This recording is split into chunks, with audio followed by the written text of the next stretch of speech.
It's getting dark, I feel the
Here we are. Welcome on board on the last match day PUBG Mobile Female Competition, and I'm very glad I'm not alone again. Red Eye is on my side. Welcome on board. Hey, how's it going, everybody? My name is Red Eyes. I'm primarily known in the North American region, but I could not be more excited to be here on the final day of the grand finale of the PMFC. We have some absolute heavy hitters coming to the stage. Looking at teams like Eagle Esports landing in first place. Can they keep that gold medal on the tip of their tongue, chicken dinner finish, or is Galatasaray going to be coming to conquer that number 1 spot? Well, I don't even know because it's still a close fight even after that. We got Stalwarts holding that 3rd place with that 10-point bracket, little cushion, but then Lioness and Ruck right at each other's heels. There is going to be so much action over just 5 short matches to decide who wants that prize pool, Roast. That's absolutely true, and it's not a simple prize pool. It's an incredible prize pool of 10,000 euro on here, and we do even have an MVP result. You spoke about it. We have a close gap between Eagle Esport and Galatasaray. Yeah. And Star We Wars. have a couple close competitions here. So even in the 1st and 2nd bracket, only 1 point separating Galatasaray from that dominating 1st place finish. But can Eagles Esports hold on to it? Can they lengthen that gap? Yet to be seen. But can Stalwarts Esports, all they need is just a little pickup in terms of eliminations. They clearly have placement locked down. They know how to survive to that end game, so it's going to be about playing the moment right. And as we start things off on that dry, arid, wide open desert of Miramar, as we know, the largest map essentially, it's going to be a bit of a slower start. They're going to have to play it tactically. And as we go into it, here's the breakdown.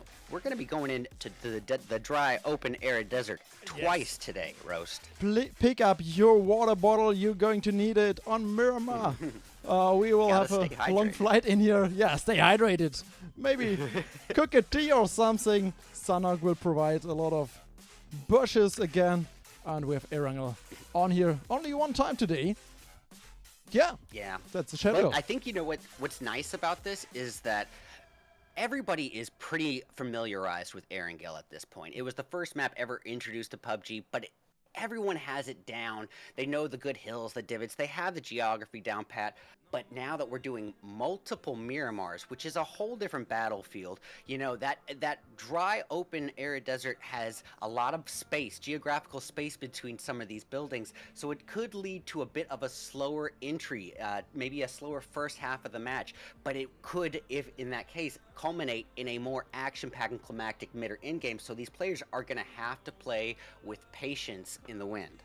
And yeah, that's exact what we're expecting today. Let's go into the first match. Plane has started. So here we are in PUBG Mobile Female Competition with these wonderful teams. You already saw it, Galatasaray before you. I'm not going to read them all. Here we are within round 11. Let's go. My goodness. And you know what? I got to say, our participants were blessed with a fairly central flight path right off the bat. Not only that, but I would actually say this is the best flight path possible for Miramar, heading from Torre Ahumada down to Los Higos. And the reason being is that Campo Militar to Los Higos region basically brings you through 2 strings and channels of cities throughout the whole flight path. So our participants are met with more flight options and initial drop spots than basically any other flight path possible for this map. And even with that being said, we're still seeing teams dropping relatively close to each other right off the bat. It's very, very centered here. Yes, you said it. And we have a wide spread on Miramar. Miramar is known as wide, a huge map, so you don't catch up that much early fights. So maybe we don't have that much here.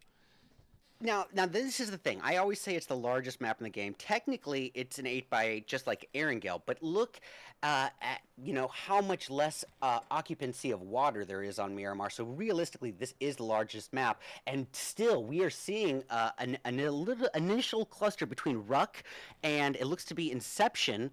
As well as maybe even a potential future altercation between the likes of KR Lioness and Permita. Not to mention, and on top of that, the Lakers Monarchy just shy south of before you. Oh, pardon me, that's not before you. That's going to be Inception. I was looking at the overall standings instead of the slot list. Rookie mistakes happen, Roast. Apologies about that. And my apologies to Inception. Inception just above Lakers. And okay, already right off the bat, we can see Dennis Bank Wildcats already equipped with a QBU and eye on the prize as they try to catch a glimpse of their opponents on Team 13, which is, of course, the likes of Twisted Minds, utilizing the vehicle and utilizing the right vehicle, too, the buggy. I am not a fan of the buggy, but boy, if there is ever a vehicle that you needed to navigate those dunes and divots as fast as possible, the buggy's your best option, but it comes with that vulnerability of much more likely to be shot off the back of it. Absolutely, it is. And you do have... There we go. Yeah, you do have good options on here. We see a relatively split team. Maybe already a cluster here forming towards the central region. Yeah, it does look to be the likes of... Oh, yeah, that's going to be Fenerbahce just above members of before you, just shy of Dennis Bank. Dennis Bank finding themselves to be kind of the deli meat in this peanut butter trouble sandwich where members of Fenerbahce and Twisted Minds are serving as the bread here. They don't want to get stuck between a rock and a hard place. I guess all too literally in this case.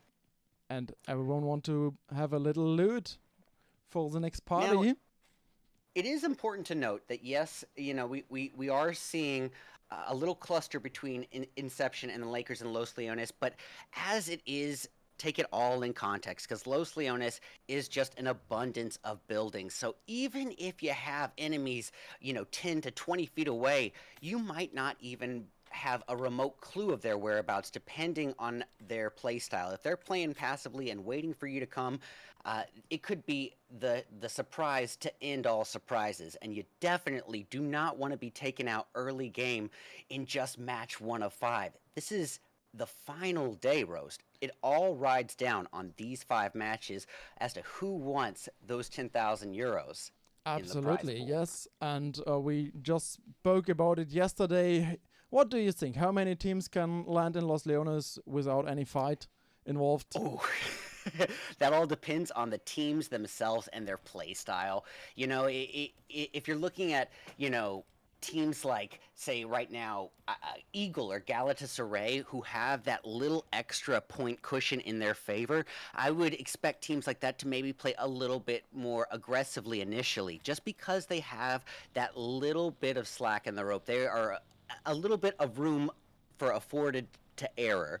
Now, if you're a team like, let's say, let's go with Major Pride or Dennis Bank, you know, who have a lot more riding on the point-to-point basis, you're going to want to be playing a bit of a slower play, letting the numbers dwindle. But here we have it, altercations already on the board. Dennis Bank firing in a situation where Whalem would appear outnumbered and outgunned, but not quite, because they are using the multiple angles of approach here. It looks to be a 2-2 split or maybe even a 2-1-1, and they do get the initial knock on Vendetta. Usra wasting no time here, trying to utility her way right on over to the opponent. I believe that said Kush. It's Kush. Usra there. Twisted Minds. I can't see boy. who is close to it. All right, Usra trying to be the saving grace to her fallen teammate, going for the initial revive. Ooh, Voodoo taken down like a bad habit before she can even fully hop off the vehicle, and that is going to give Lara that chance that she needs to bring Vendetta back to life here. So Caddy trying to hold the opposition off at bay, making it rain hellfire upon the opponents and Dennis Bank, but not quite getting those connecting damages that she was hoping for. Quickly utilizing the Tommy, but no extended mag afforded. Oof, it's going to be a tough one. It's a aggressive gameplay starting from Dennis Banks here. I'm quite surprised that they engaged that quickly, but they want to gain the next position on Carolina's in front of them. Yeah, and you know, it comes with a bit of a toss-up. You know, what are you really risking in that early game altercation? Well, you could be obviously eliminated early, which would be devastating, but the potential reward of getting those 4 elims easy before your opponent can get the proper loot on a map like Miramar, it could be the absolute difference maker between that high placing finish and low placing kills, or high placing kills, low placing finish. It could be that little cushion to afford for such a mistake. Those 4 elims on the board could be that little extra slack in the rope right off the beginning. And Vendetta, with her teammates here already, they did lose R&O right off the bat, but it was maybe worth it because they were able to take 3 elims to their name on the board. Now, being as it is this early, you know, they are one player down. They are going to have to change up the play style a little bit here. Dial things back from that initial all-out aggressive to maybe, I don't want to say passive, but a more reserved approach to try to ensure that they reach that in-game. It's exactly what you have to do. It's less pressure than in a later game, so have an early engage here on Miramar. You have only 5 games left, so you need the points, you need the engagement, and yeah, that's the decision here for Dennis Banks to do it, to push against Twisted Minds and to gain it. If it's a 4th match and you die very early, you maybe lose and you have more pressure on yourself than required. So I can feel it while they engaged on here. And you know what? Let's throw a couple extra variables into the mix. We've got teams like KYS, Permita, Fenerbahce, Bonfire, and Lakers who have a real opportunity here. Now, they have not been able to accrue the mass amount of points that teams like Eagles or Galatasaray have, but that also gives a little bit of an opportunity for them to really ruin someone's day. With the potential for that first place overall finish a little bit far-fetched and almost seemingly out of reach, they have the opportunity to maybe even troll some of these top placing teams. Getting that early game elimination, it could absolutely change the momentum and the outcome of the entire tournament. So even if a team has not necessarily dominated up into this point in the event, they can still absolutely change up the outcome of this final day. For sure, you just have to take out Eagle Esports or Galatasaray, or even knock down one player, and they have to proceed with a duo or trio, and it will have a huge impact on the gameplay we see in that final. Yeah. And I'm going to be keeping my eye especially close on KR Lionesses and Ruck Dreamcore, just because they are neck and neck at that 73-point tie here in 4th and 5th place, but not so far out of the reach of 1st, 2nd, or 3rd place overall. Now, with only 5 matches to really make up that slack, there is no room for error. So if there's ever a team that I'm expecting to have that slower start on a map as large and open as Miramar, I'm expecting that sort of play style from teams like Lioness and Dreamcore. Now, much, much, much less so for teams like Bonfire or Lakers. I would expect a much more aggressive start because literally every second counts for them. They do not have the luxury of downtime. They don't have any opportunities to play conservatively or lay passively. They absolutely need to be on a warpath blood spree. Now, already we're seeing a little altercation here between Inception and likes of KR Esports girls, and this is going to be a bit problematic if you're Inception, with KR having that high ground in Overwatch.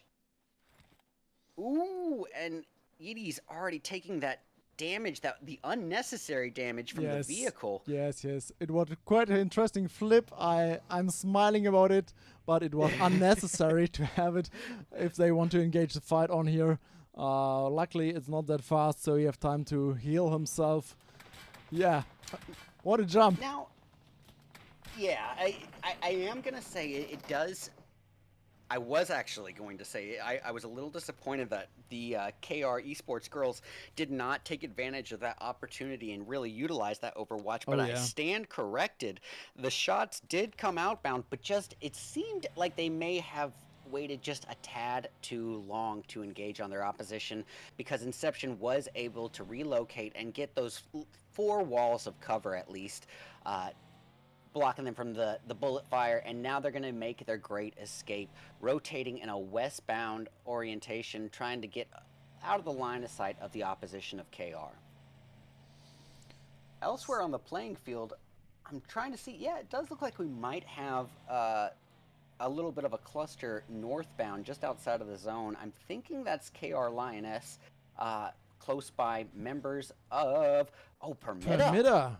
Yes. Let's go. All There right, we we are. got Fariazita just trying to relocate in the buggy of her own. Now, as I was saying a little earlier, it is a risky vehicle to be migrating on this open map with because you can be shot pretty easily off of it. But as you can see, it's the every lady for herself vehicle tactic, and there is no faster way to navigate these dunes and divots across the sandy desert than in that buggy. So it's definitely a gamble. It's definitely coming with a risk, but I definitely think that they're making the right move in terms of making those fast migrations. That's the best vehicle for the job.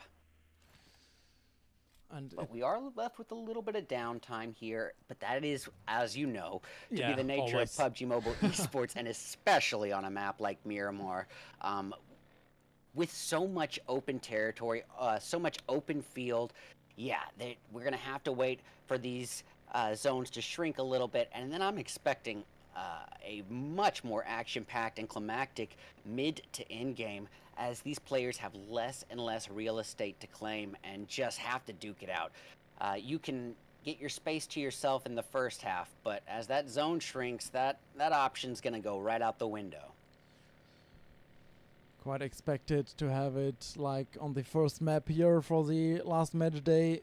So I think it's a mistake for Permitta. They don't went into Carolinas on purpose, so that's the reason they lost the player. Okay, but then took their feet and run away, or their cars.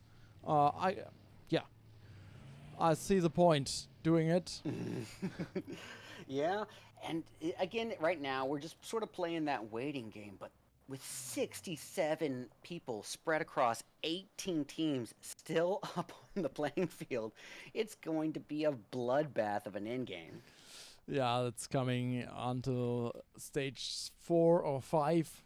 Finally, you have everyone dying in like 30 seconds. But You know what else I'm noticing here is Major Pride and KR Esports girls on the eastern end of zone.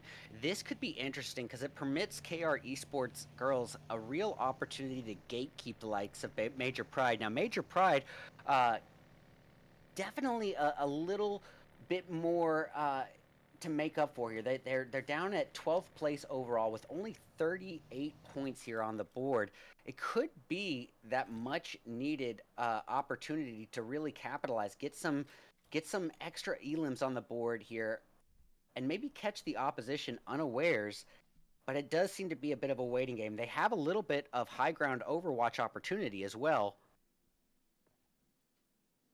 Oh, yeah, they are spotting a Major Pride. Yeah, I was gonna say, whether they want the altercation or not, the altercation is coming to them. And as you can see from the likes of XQ aiming outward, which with that M4 4X at the ready, she is all too aware of the opposition in KR. But with that low ground disadvantage, it could be a tricky play. Now, Roast, I'm gonna ask you a question that this kind of varies. There's no necessarily right or wrong. I think this answer is more opinion based, and it'll depend on who you're asking.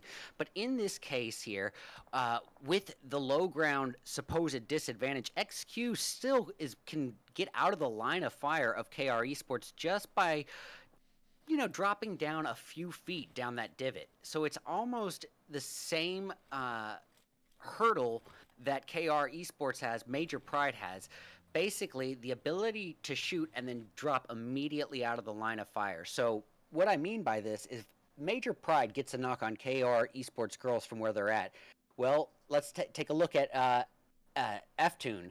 She would be going to an immediate drop prone and out of the line of sight of the opponent. And that is too much space in between for any utility thirst. So realistically, these two teams are not able from their locations to likely be able to secure those thirsts Yes, without exactly. aggressing towards their opponent. And they have to move as well. Zone is coming. They are not able to stand up, make a shot, and even the range is so far away. You will get a revive really fast. So I always call it long range fights, where you have like one knockdown, one revive, one knockdown again, and it can be minutes. This kind of gameplay. Well, you know, if there was ever a DMR or bolt intensive map, it's gonna be Miramar, you know, with so much space afforded. Oh, it looks like we are getting some altercations. Permita in the clutches, duking it out with none other than Major Pride themselves. Thrown out of the frying pan into the fire for Major Pride, but they do not waste time getting that initial takedown and quick thirst to follow suit on Molly, and that leaves the rest of PME in a bit of a sticky situation. It's down to Licious and Fariazita, and boy, oh boy, a two-person team, you know that they're absolutely dialing back on their play style and gonna have to play a little bit slower. Let those numbers dwindle. Try to secure some placement at the very least. They only have one elimination to their name, but with only a two-person team at this point, I wouldn't really be going on the all-out aggressive. Maybe some third-party kill steals, but just ensuring that they reach that late game, get that initial placement, get those points on the board at the very least. That should be goal number one for them. They are a little bit unlucky in this first match, driving into two teams as fast, and you see another one up there joining the party. Yeah, that's before you making their way right by Major Pride, but dropping off a little something for the opponent in Major Pride, a couple kills free of charge, and that's going to leave Sarah as the last and final hope for before you, and here she lays, driving a ticking time bomb, and boom goes the dynamite, all too literally. Yeah. Now, good job by Major Pride here. Quite aggressive. Major Pride on the fight here, and they are full squad. Or still, so they can proceed very well with 2 kills already. Very important. Nice. You know what's great to notice here, Rose, is basically sort of the prediction that I came in here with. It seems to be playing out pretty accurately, as Eagle, Galatasaray, Stalwart, they're all playing the slow haul here, and why not? You know, they have this little luxury of those extra points afforded to them, but with only 1 point separating Galatasaray from those Eagles, I mean, you definitely can't afford any mistakes. So yes, it's gonna be that slow haul, and you can bet your bottom dollar that if you're a team like Eagle or Galatasaray or Stalwart, you are watching that kill feed with more attention than you are for any of your favorite TV show. They are watching that kill feed like their life depends on it, and it very well could. Yeah, for sure. They sometimes see who they knock down, and they're like, "Whew, I'm sorry, I'm leaving." So. Yeah, very often. I mean, it would not surprise me to see a team like Stalwart wait for Eagle or Galatasaray to be eliminated in the kill feed before going on that all-out aggressive, waiting for the opposition, their most imminent threats, the ones who they are at most contestation with, to be eliminated before they go out and try to get those elims. But oh look, we got the Lakers engaging in a distance altercation with VPN. Now this is a real opportunity for what I was talking about earlier. A team like Lakers Monarchy has nothing to lose because they have just not been performing as they would have hoped in this event yet. But that also makes them a very dangerous enemy. Having nothing to lose means that you can risk it all without feeling too much pressure. They could go on the all-out and ruin the day for a team like Eagle, Galatasaray, Stalwart, or Lioness. right off the bat. And to do it in match 1 would be devastating. 21 points for Lakers Monarchy, currently on the last position, very last position. I mean, I do respect that they still participate in here and join the last match day. To get the 104 points or even more to gain on a better position will be hard for Lakers. So let's see what kind of rumble they can do on the map here. And let's give a little credit where credit is due. They're playing with some of the top female teams in the game. Okay, so being last place in this, the fact that they are putting up points, they are by far, they deserve to be here. They've proven it. But as I said, they have the most unusual opportunity for them. They have nothing to lose, which makes them such a formidable opponent today of all days. And especially in match 4 and 5, I'm going to absolutely have a close eye on teams like Fenerbahce, Bonfire, and Lakers.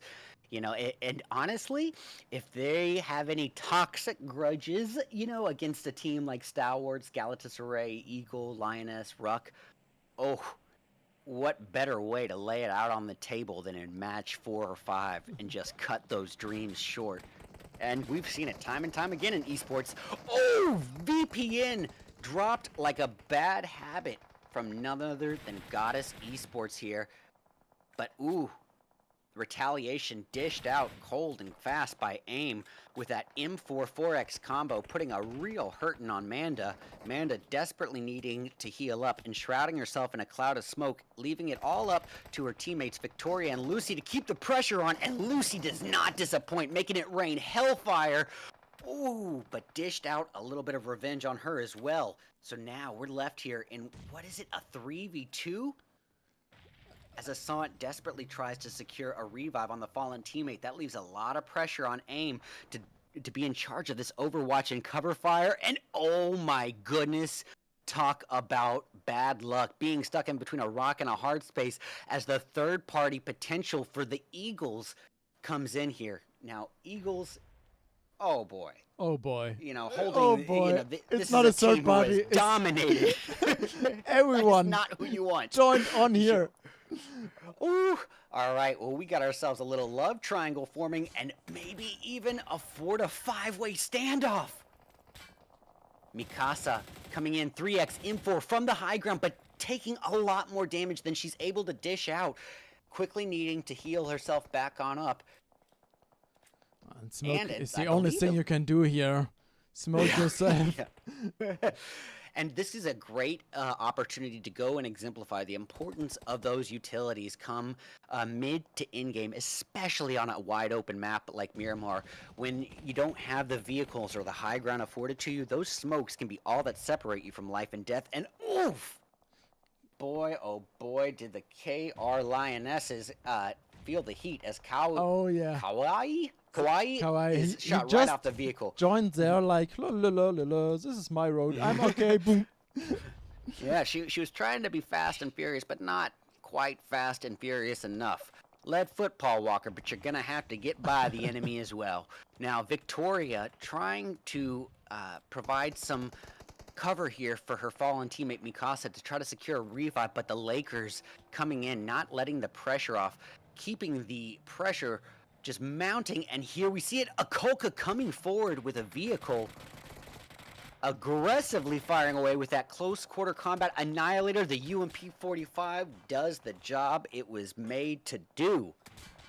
Now Akolka thrown out of the frying pan into the fire quickly after getting those elims and facing some third-party bullets, shot down to just above half health, but with those little bits of smokes and vehicles, she's going to have the cover she needs to heal right on back up.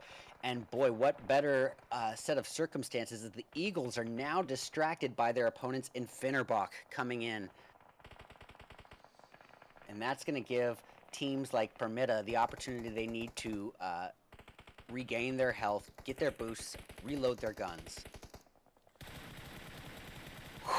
Go. Now Lakers, from where they're at, they are just riding the edge of zone, but with that high ground, they have a third-party opportunity like none other. They could wait for the Eagles to get those knocks and just engage on a weakened team here and secure those extra thirsts. And boy, if a team has ever needed some elims on the board, it's going to be Lakers. And that's what we spoke about. It's so many rumble on here for now. Everyone is clashing down, and you can especially see it if you have a very short look on the blinking map. Oh, it's a very closing, very small circle only, and we are getting into the last fights with 9 teams. My goodness, with 27 people still up on the board, this in-game is what the edge of your seat was made for. And Letty firing away 6x M4 aimed outward at Finnerbach, quickly wasting no time trying to turn Finnerbach into a burning candle. But will those mollies connect? Ooh, and it looks like we have some altercations in the distance. Finnerbach retaliating onto someone. I didn't see who in the kill feed. Quickly trying to make a desperate escape, taking those vehicles over the hill, but it is a slow drive uphill. And oof, as you saw, as Melina is taken down, boom goes the dynamite, and Letty brings the tally right on up to a potential 5th elimination. They've already got 4 elims on the board, but even more so than that, they are still a full 4-person team. And Roast, you cannot put enough emphasis on being a full 4-person come in-game, especially on a Miramar. Oh, yeah. Oh, we have a Oh, meeting boy. on here We on the almost loot had a drop. we almost had a T-bone altercation. XQ already down. Point.0 trying to retaliate, but suffering the same fate. It's all down to Arctica. And ooh, Arctica not gonna survive in a desert. The desert is not the right environment for the Arctics. And now No, the no. Eagles. This is gonna change the whole nature of round 1, as the Eagles is now down to, I believe, is it just Purple? No, it's Purple and Melzi alone now. Gone from a full 4-person down to a 2-person, unless they can get those revives. And really, that is a tough position to be in when a team like Finnerbach is still a full 4-person. Quite hard. Trying to get that. Yeah. Sorry about that. That crash on the airdrop changed a lot, and Eagle is having a hard time. Fenerbahce now in the best position to solve Miramar and to win, to take the chicken dinner on here with quite a good position on Eagle over there. Great spread on Eagle, and honestly, Eagle, who had all the advantage in their favor up until a few short moments ago, now they drew all the attention to themselves trying to get those late game elims, but now being reduced down to 2-person team with all that attention on them, it's bad news bears. Well, Leah, suffering a rough fate herself, gonna put Melina in a tough position where she needs to decide, do I try to revive my fallen teammate, or do I hold the opposition off at bay? Well, there is no right answer here. It's just bad news. Alina is down like a bad habit here. Melina is the final hope. Now back to the Eagles. Purple and Melzi playing the slow play here, but understandably why. Purple thanking her lucky stars as she survives by just a sliver. And she's fronting a full Galatasaray squad over there. Yeah, impossible to make any difference on here. And yeah, I'm predicting this is the end. Yeah, there we go. Yeah, and honestly, you know, you can say that teams can have their lucky matches here and there, but you know what? When the same, you know, top placing teams reach in-game, you know, almost every game, I think the skill speaks for itself here, and what a performance we just saw. Oh, surprisingly, man, Galatasaray, yeah, they do have 12 kills overall, so they were not quiet on that map, but they 12 appeared. kills. Yeah, 12 kills. 12 kills is not sitting idle. That is no downtime. That tells me two things, Rose. It means that A, they know how to reach the end game. They know how to play tactically. But it's also telling me that they're on a berserker warpath. They are out there actively seeking opposition. They want those fights.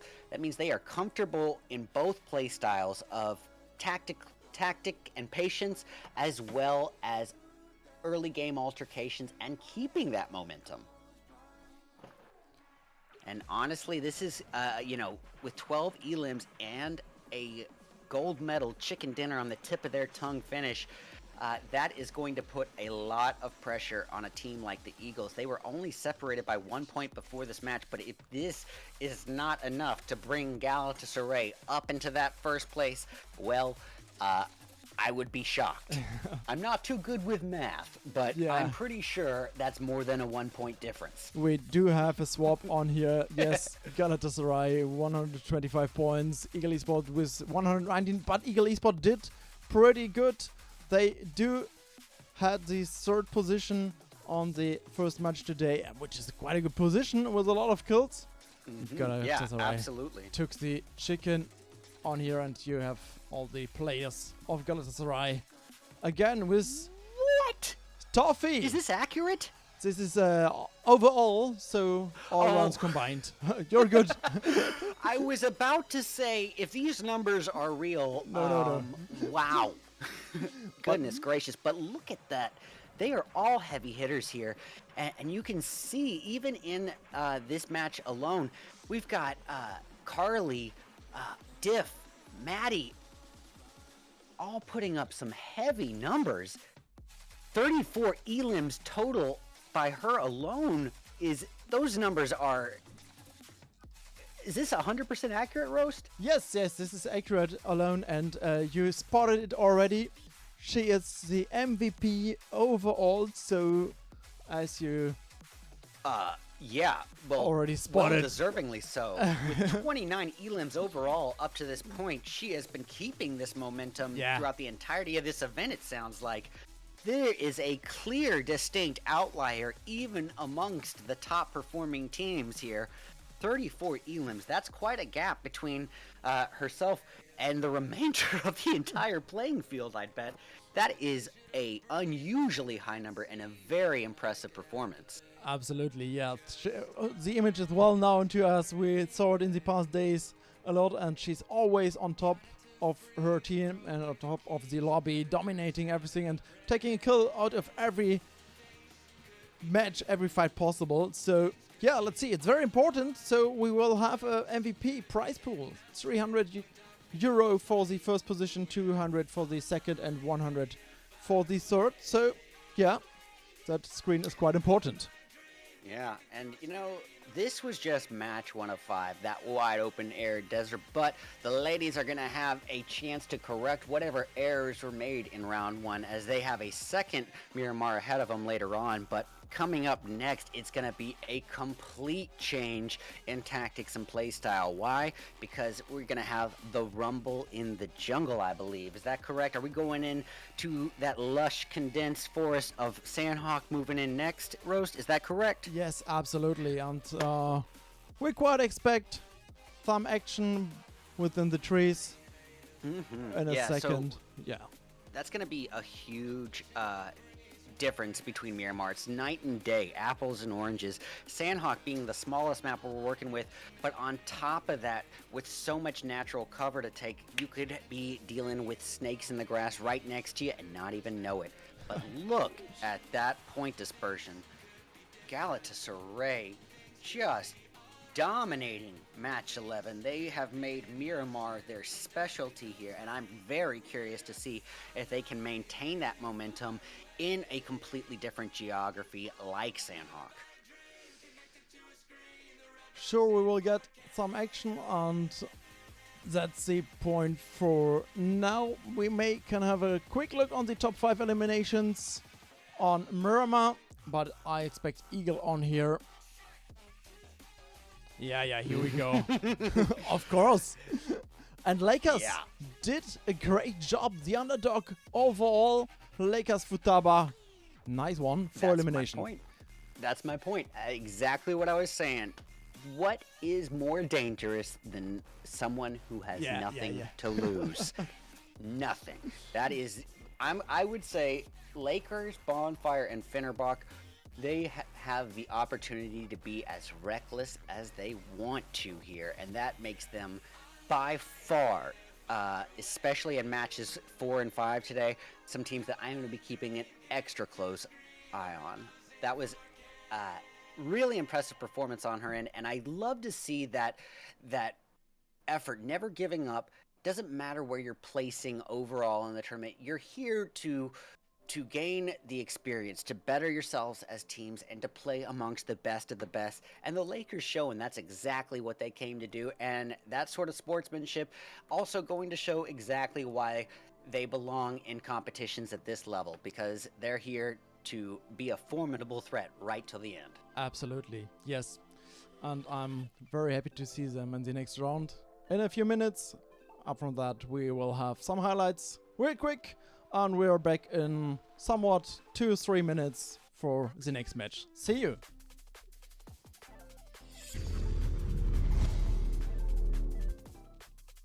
There, Twisted Minds. I can't see who is close to it. Alright, Usra trying to be the saving grace to her fallen teammate, going for the initial revive. Ooh, Voodoo taken down like a bad habit before she can even fully hop off the vehicle. On Carolina's in front of them. Yeah, and you know, it comes with a bit of a toss-up. You know, what are you really risking in that early game altercation? Well, you could be obviously base afforded. Ooh, it looks like we are getting some altercations. Permita in the clutches, duking it out with none other than Major Pride themselves.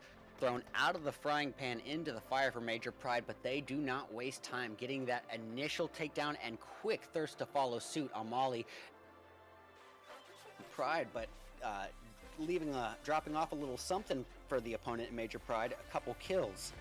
Free of charge, and that's going to leave Sarah as the last and final hope for Before You, and here she lays, driving a ticking time bomb, and boom goes the dynamite, all too literally. Now, Eagles, oh boy. You know, holding, you know, it's not a third party. It's dominated. Everyone, not who you want. Join on here. Ooh. All right, well, we got ourselves a little love triangle forming, and maybe even a 4 to 5-way standoff. The Lakers coming in, not letting the pressure off, keeping the pressure just mounting, and here we see it, Akolka coming forward with a vehicle, aggressively firing away with that close quarter combat annihilator. The UMP-45 does the job it was made to do. With 27 people still up on the board, this in-game is what the edge of your seat was made for. And Letty firing away 6x M4 aimed outward at Finnerbach, quickly wasting no time trying to turn Finnerbach into a burning candle. But will those mollies connect? Especially on a Miramar. Oh yeah. Oh, we have a meeting boy. on here on the loot.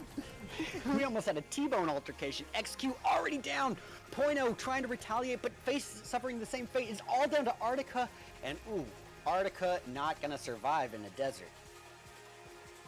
One as the Eagles is now down to, I believe, is it just Purple? No, it's Purple and Melzy alone now. Gone from a full 4-person down to a 2-person, unless they can get those revives. And really, that is a tough position to be in when a team like Finnerbach is still a full 4-person. As she survives by just a sliver. And she's fronting a full Galatasaray squad over there. Yeah, impossible to make any difference on here. And yeah, I'm predicting this is the end. Yeah, there we go. Yeah.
Alrighty, ladies and gentlemen, we are back with round 2 of 5 of the grand final. The final day of the PMFC with 10,000 euros on the line. It's time for match 2, the Rumble in the Jungle. Rose, what are your predictions for this one? Oh yeah, we have to do predictions. Yes, you're absolutely correct. I don't think about it, but I wanted to pick Eagle. I'm not going to do so. I think Ruck Dreamcore is coming back in the game. They made pretty nice match in the first match day, so I think now they are motivated and they're on the 4th position. Ruck. And speaking of Ruck Dreamcore, you know, I myself was working production on an event that they participated in this past week, the Titan Series Ladies Division, and boy did they dominate. It was unbelievable. Utilities like I have not seen in the NA region in quite some time. It was a real treat. So I'm expecting nothing less moving forward here into this lush condensed forest in round 2. What's your prediction? Let's speak about it while we jump into the game. And yeah, Sanok is on the match. So I'm going to keep my eyes, as I said, on some of the lower placing teams moving towards the later end of today. But for now, I'm expecting teams like Galatasaray, I'm going to expect the Eagles, Stalwarts to play, again, not necessarily a passive first half, but a reserve first half. Passive doesn't necessarily even exist in Sandhawk because of these close proximities. And already you can see something here on the board. We got Twisted Minds and Fenerbahce potentially duking it out. As well, in the northern region of Cal, we've got a little altercation brewing between Before You and Bonfire ES. Now, I definitely am going to keep my eyes on teams like Twisted Minds, you know. Twisted Minds, who has been performing right around that median, the middle performance here in comparison to the other teams. They are right in that middle line, but with Lara coming in, DBS in hand, dishing out the damage, but not quite enough. Vendetta with a DBS CQC Annihilator of her own. Now, this gun has been buffed and nerfed and buffed and nerfed to the point where the stats can be a little bit ambiguous. But one thing we know for sure is if that DBS hits you this close, oh, it is lights out, baby. Absolutely, it's so popular, so everyone plays DBS on a short range, and I do even saw a lot of commentaries, DBS has to be banned up from the game, but we do have new skins for DBS, so it's featured. You should get used to it if you want to participate in esports. Yeah, everybody has made their complaints very, very public. A lot of influencers have made content about it, but the DBS is here to stay, as you can tell. Yes. So you better get good with it fast, because if you're not, your opponent is. And here we see it's down to Melina and Alina here for Fenerbahce. Now, this is going to be a tight situation. A team that was performing all the way to the end game in round 1. And keep in mind, it was down to Alina and Melina as a duo in round 1. So these two know how to operate as a two-person team. But, oh, right there, Vendetta making quick work. 2 left from... yeah, we got a from Twisted or from Fenerbahce, right? Fenerbahce, yes, exactly. Lina and Melina are still here. Yeah, this is going to be a tough scenario. Now, if you are Fenerbahce, then pardon me, by the way, if I am mispronouncing different region, it'll take a couple tries, but I'll get there. But either way, a 2v4 in this early on in the match is not a position that Melina or Alina want to be in. So their best bet well, I'm going to withdraw that previous statement. That option is not afforded to them, but I would have said to use those buildings to try to escape.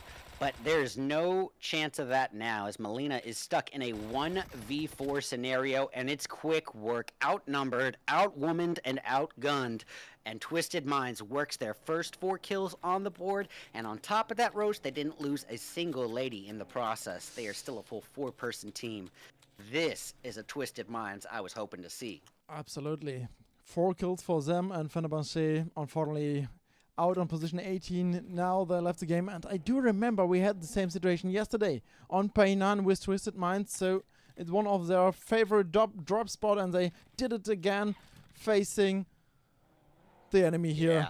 and That's made their one thing I kills. really love about the top tier scenes, you know, is all these teams, I'm assuming, are just very familiar with each other. They've been competing with each other all season, and they might even be a little familiar in terms of other teams' preferences in terms of drop spots. Oh, Victoria, the goddess, shot down, leaving it entirely reliant upon Mikasa. But is it her Casa or is it Ruck's Casa? Well, with that 3x M4 aimed outwards, she does secure her first and second knock. This might very well be her Casa, cooking up that preemptive utility. And she does get the DBS knock, quickly switching last second to the DBS and still getting the takedown. Can she get this last elim? Well, she knows she has to med up, but oof, I don't know if this is the right time to do it, as she has gotten the opposition down to one person. But in doing so, in using this moment to heal up, she is granting them the same opportunity. And what could have been a 1v1 altercation is now a 1v2. So Mikasa, once again, outnumbered and outwomaned and outgunned, but only in a 1v2. She brought a 1v4 down to a 1v2, so I am not going to be totally surprised if she can pull this off. She's one of the strongest females on here. We had her with something like 40 kills as the top MVP in the semifinals. So Mikasa, she's trying to reach it again, but she's having a hard time doing the MVP position with that gameplay with her team. For now, I'm feeling a little bit sorry if you're in a bad luck situation. She's alone, so it's very hard to engage now. You're better if you're a squad, for sure. Yeah, there's no polytheism for this goddess. She is the only goddess remaining. And as a team of one, she is going to need to play the slow haul here. And yes, unfortunately in this position, unfortunately in this position, her escape would be very difficult at this point, as Ruck has her location down pinned. Any escape would probably require a little distraction, meaning she's going to have to wait for a third team to come in and take a little bit of attention off of her before making that great escape. But meanwhile, we still have before you, not far off from Bonfire ES here in the northern regions of Zone, in that cluster building of Cow, we got Ara, Vector in hand, putting those bullets to work. That 33-round clip can empty so fast, but she made most of those bullets count, but swallowing a lot of retaliatory damage, has to reload. And only with bandages, this is a tough scenario. That's going to put Andrea in charge of Overwatch and cover fire as her teammate heals Sarah, the little fiddler, on the roof, but with that UMP 45, a good Overwatch position, no less. Look at him go. Mimi coming in. Tommy gun in hand. Tommy, put yes. Lara down on the ground, but brought down to below half health herself. But with that full 50 bullet clip, it's not going to be enough. Susu taking her right out of the equation and quickly thirsted to follow. And that is a nice additional number of elims for before you, working their way up to 5. Yes, they did lose a member in the process. Mimi was taken out, but not for nothing. They were able to secure some elims for her sacrifice. And this is a very important point. 5 eliminations, 5 points for B4, who is not in the very top of the list, but they can. 49 points. There's still some room. 51, 59 in front of them. For VPN Twisted Minds is out. Inception, only one team, so everything is free in front of them. So, yeah, let's do it. This is what I absolutely love about Sandhawk. The pace of the match can be so erratic. You can have to start off with that early close quarter combat altercation, and somehow in the most expected and anticipated hotspot locations can be where you get a little bit of breath of downtime. As you can see here, for a team like before you, they need this moment to replenish their resources, get stocked up, heal up, and regain themselves here to continue this onslaught that they're unleashing upon the playing field. But this does leave us. I'm looking at the playing field. We are left with a little bit of downtime. Now, it is less common on Sandhawk, but it is still the nature of PUBG. This little bit of downtime only is going to equate to a more action-packed and climactic in-game here. And as we have seen time and time again over the last 6 years, an in-game on Sandhawk can be an absolute bloodbath.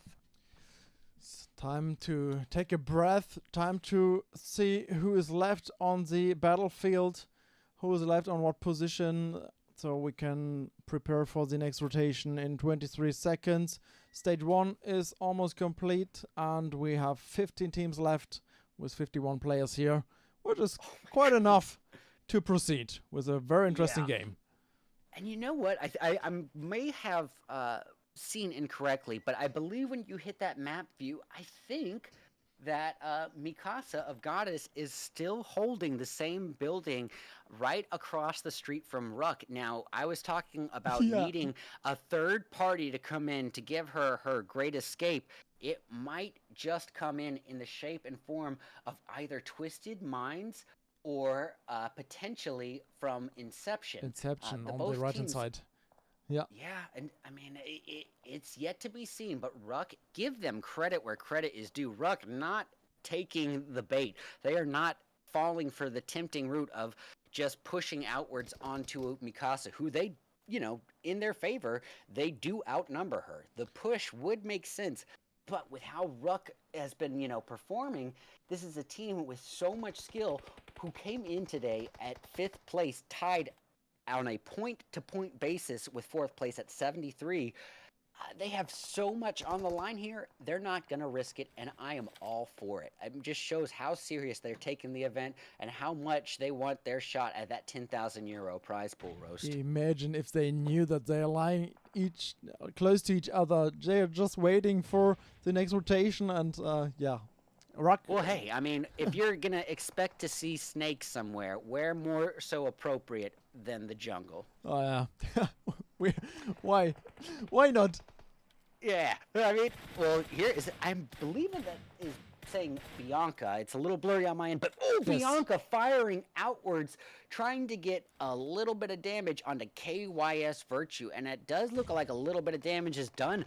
Look at how the Eagles are playing this. This is a strat that I'm not sure what the official terminology is, but I coined it the boa strategy. Boa like a boa constrictor. And as you can see, they're doing a 2-1 split here, and you could do it several ways, but it's basically surrounding your opponent simultaneously and constricting at the same time. Why, Roast? Because it adds a panic factor on your opposition, and that is where most mistakes are made. And here we see Delicia in a real world of hurt, and yep, Purple Rain dropped on her, and she is sent back to lobby.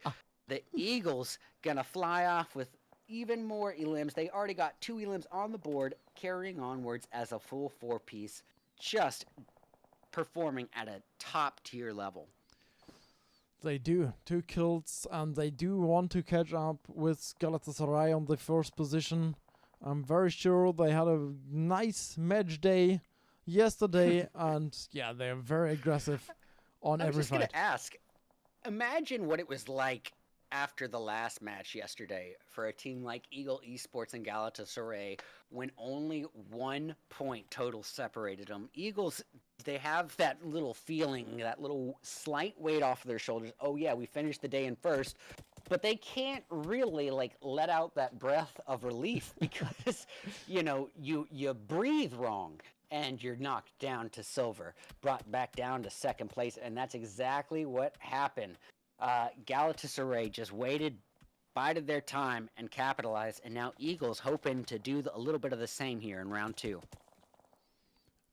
Now this is interesting here, Roast, with Eagles getting an overwatch over the 3rd place holders in Stalwart. This could be This could be unbelievable here. If I'm seeing correctly, we have all top 3 performing teams in a love triangle standoff here. This little standoff happening right now could change the outcome for the entire rest of the playing field. And Wisdom getting the takedown on a member of Galatasaray right then and there, bringing them down to a 3-piece.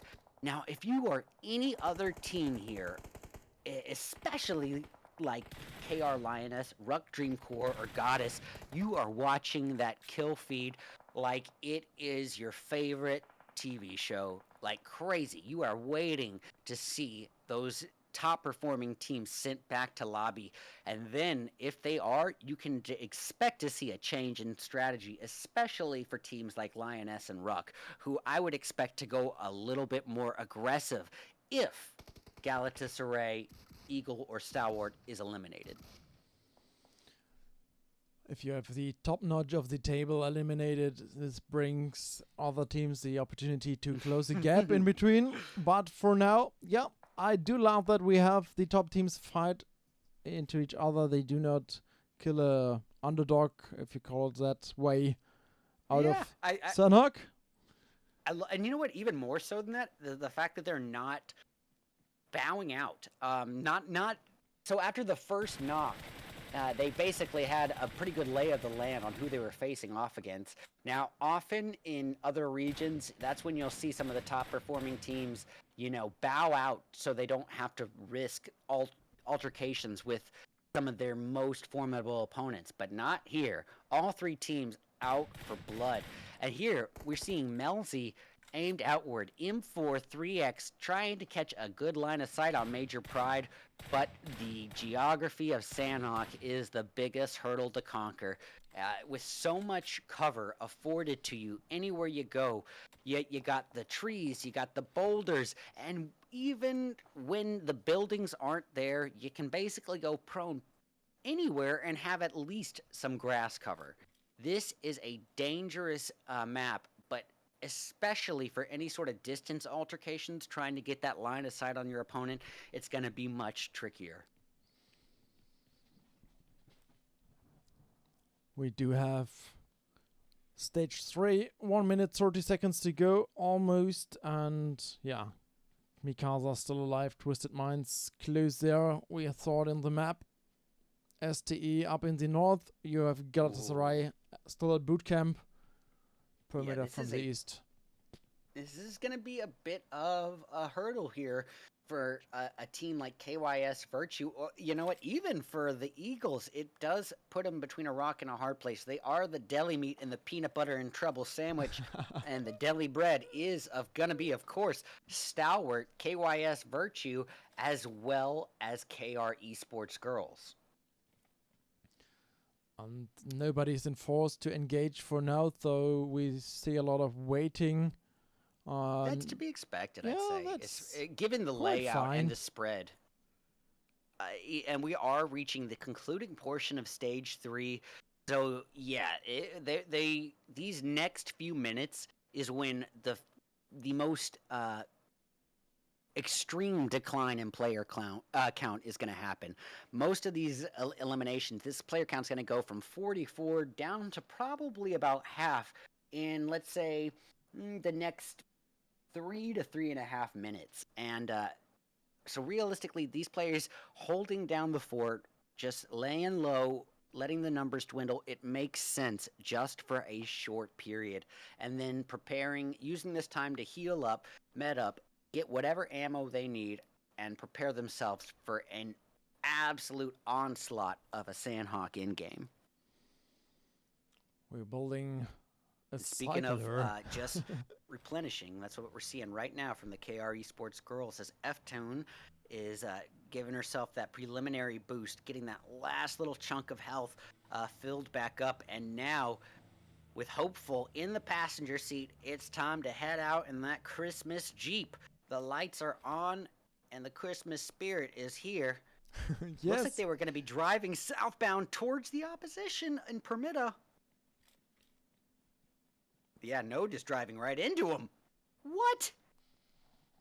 Away from her team, driving southbound into a full 4-person squad?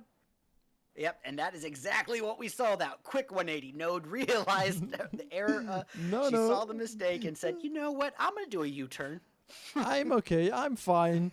So let's go away. You see that turn signal turn on? Yes. That quick 3-point turn. Oh, well, here we go. Eagles and Stalwart I guess second place and third place duking it out right here and now. And the Eagles have their talons in Stalwart Esports with 2 knocks on the board. It's going to be down to Luke, and quick work by Melzy with that DBS. And now to reap the benefits as she brings the team all the way up to 6 kills and continuing as a full 4-person team. Not one Eagle has fallen from the nest yet. Revive still possible, so everything is good. Zone is pushing, but the enemy, Eagle is sitting on here at the loot drop, funnily. Ooh. So she's just waiting. Okay, I have loot for you. Just join me, revive it, and you're getting loot as benefit. Well, there is a little saving grace here for Purple in the fact that even though she was knocked, whether she had already grabbed the crate armor or not, at least she has the secondary armor, either the armor she dropped for the crate armor or the crate armor itself to replenish and get at least a little bit of a cushioning there as she's brought back to life. But look at this, just 4 saw teams. something, yeah, and Galatasaray is out. Position 12 for them. Eagle made a shot from the hill. And was so fast. Well, this is huge. If with Galatasaray, who did, take that first place position after round 1, with them off the board, this is the chance that Eagle needed. They've already taken Stalwart Esports out, so they have a little gap between themselves and any other team on the board here. So realistically, all the Eagles need to do is lay low. They have the elims already in their favor. They've already got, 9 kills to their name in just round 2 alone. They've got the second place, they got the first place and third place team out of the equation. They have a huge point gap between themselves and the rest of the playing field. No need to even engage in this. All they have to do is enjoy this little bit of downtime. But are they going to? As they make their way right by the most imminent threat in Dennis Bank. Dennis Banks over there, we can clearly on the horizon, but we do have finally Mikasa on here and Ruck in the same building still, but Major Pride and Inception just took another building. How nice. And everyone is fine. Mikasa, it is it. not your casa. You were taken out from your casa. It is now Major Pride's casa. And look at this 3-way love triangle standoff. We got ourselves a 4v3v2 here, and it does look like Yildiz is going to be making her way towards Ruck. We see Sonya holding down one end while Yatoro God holds down the other. This is about as good of a strategy as you're going to be able to have holding down a building as a 2-piece. And here it comes, the opposition. Oh no, she didn't saw her. And this is it for Inception. And that's why we practice. That's why we hold those 2-person strategies. Those corners can be the difference maker between life and death. And now Ruck just operating as a 2-piece beautifully with the confidence of a full 4-piece. And the caster curse is real as she is taken out, leaving Sonya as the last final hope for Ruck Dreamcore. What a quick rotation. Look, we are down to 5 teams, 14 players only. And yeah, this was pretty fast. Stage 6, 14 seconds to go before a full close. So Eagle managed it. We lost about 30 players in, I'm going to say, about 4 minutes there. So that's that quick drop down spike in player count, and that is exactly what these teams were waiting for. They have secured the better placement now, and now it's where we're about to see those small hesitations are going to start breaking up here, and now we're going to start seeing a little bit more risky plays. But you have to be aware of the entire playing field. Lara getting a little too focused in on the opposition in Dennis Bank, and as a result, that gave Dreamcore the opportunity they were hoping for. And Sonya sent right back to lobby in that case, as I cast her curse the entire playing field. It's down to Twisted Minds and Eagles duking it out in this standoff, as well as members... Pardon me, as well as members of Dennis Bank holding down and waiting for that opportunity, for that third-party altercation on a weakened opponent. So basically what I'm saying is whoever wins between Twisted Minds and Eagles, it's going to be on members of Dennis Bank to just waste no time and immediately capitalize on a weakened victor of that altercation. And now it looks like Reno, the highest hitter for Twisted Minds, putting up 50% of the team's kills, swallowing that utility damage, is going to be able to med back on up. But boy, oh boy, now all too aware of that third-party potential threat from Dennis Bank, you can see are playing a little bit more cautiously. Yeah, they want we to got ourselves a proceed, but we have 4v4 only three teams left, and we have another swap, of course. Galatasaray now in the second position. And it's almost a fair fight, too, between this love triangle. All three of these teams, well, boy, if I am not caster cursing everybody. But yeah, we have a 4v4v3 on the board, which is amazing for the final three teams. But look at the spread here between Eagles eliminations. Everyone doing their fair share. Everybody eats. Yes. Everyone have a knockdown. They have split it up on the right-hand side. They're fighting on both sides, left and right. No matter who's the enemy, everyone is not safe before that M4 and DBS. And we are joining Twisted Minds on the right-hand side. Nice shot from Bianca here. That high ground just used perfectly here, and now going to exemplify the geographical cover, utilizing the boulders where she can. There's no need to drop a smoke because this is the cover that she needs, and the ability to get a little bit more elevation if she wants to climb on this boulder, get a nice little extra few feet in the air, maybe catch a line of sight on the opposition in Dennis Bank. Dennis Bank over Desperately there. needed to heal. Maybe the So chicken we're dinner. down to a 3v3 roast, a fair fight. Yeah. Now, who is going to win the Rumble in the Jungle? Is it going to be the Eagles, or is it going to be the Wildcats? And it Well, would I be... would see a Wildcat in the jungle probably making sense. Rawr. That's the point. And But it with would the be the performance first of chicken dinner for Wildcats if they can manage it. But Eagle is engaging Bianca. Let's go it's for hard it. to escape that eagle eye. And Letty wasting no time, DBS in hand as Purple with DBS of her own, and here comes the onslaught from the Eagles, making their way forward with no fear, and the deed is done. The Eagles landing in first place once again, high above the rest in the nest.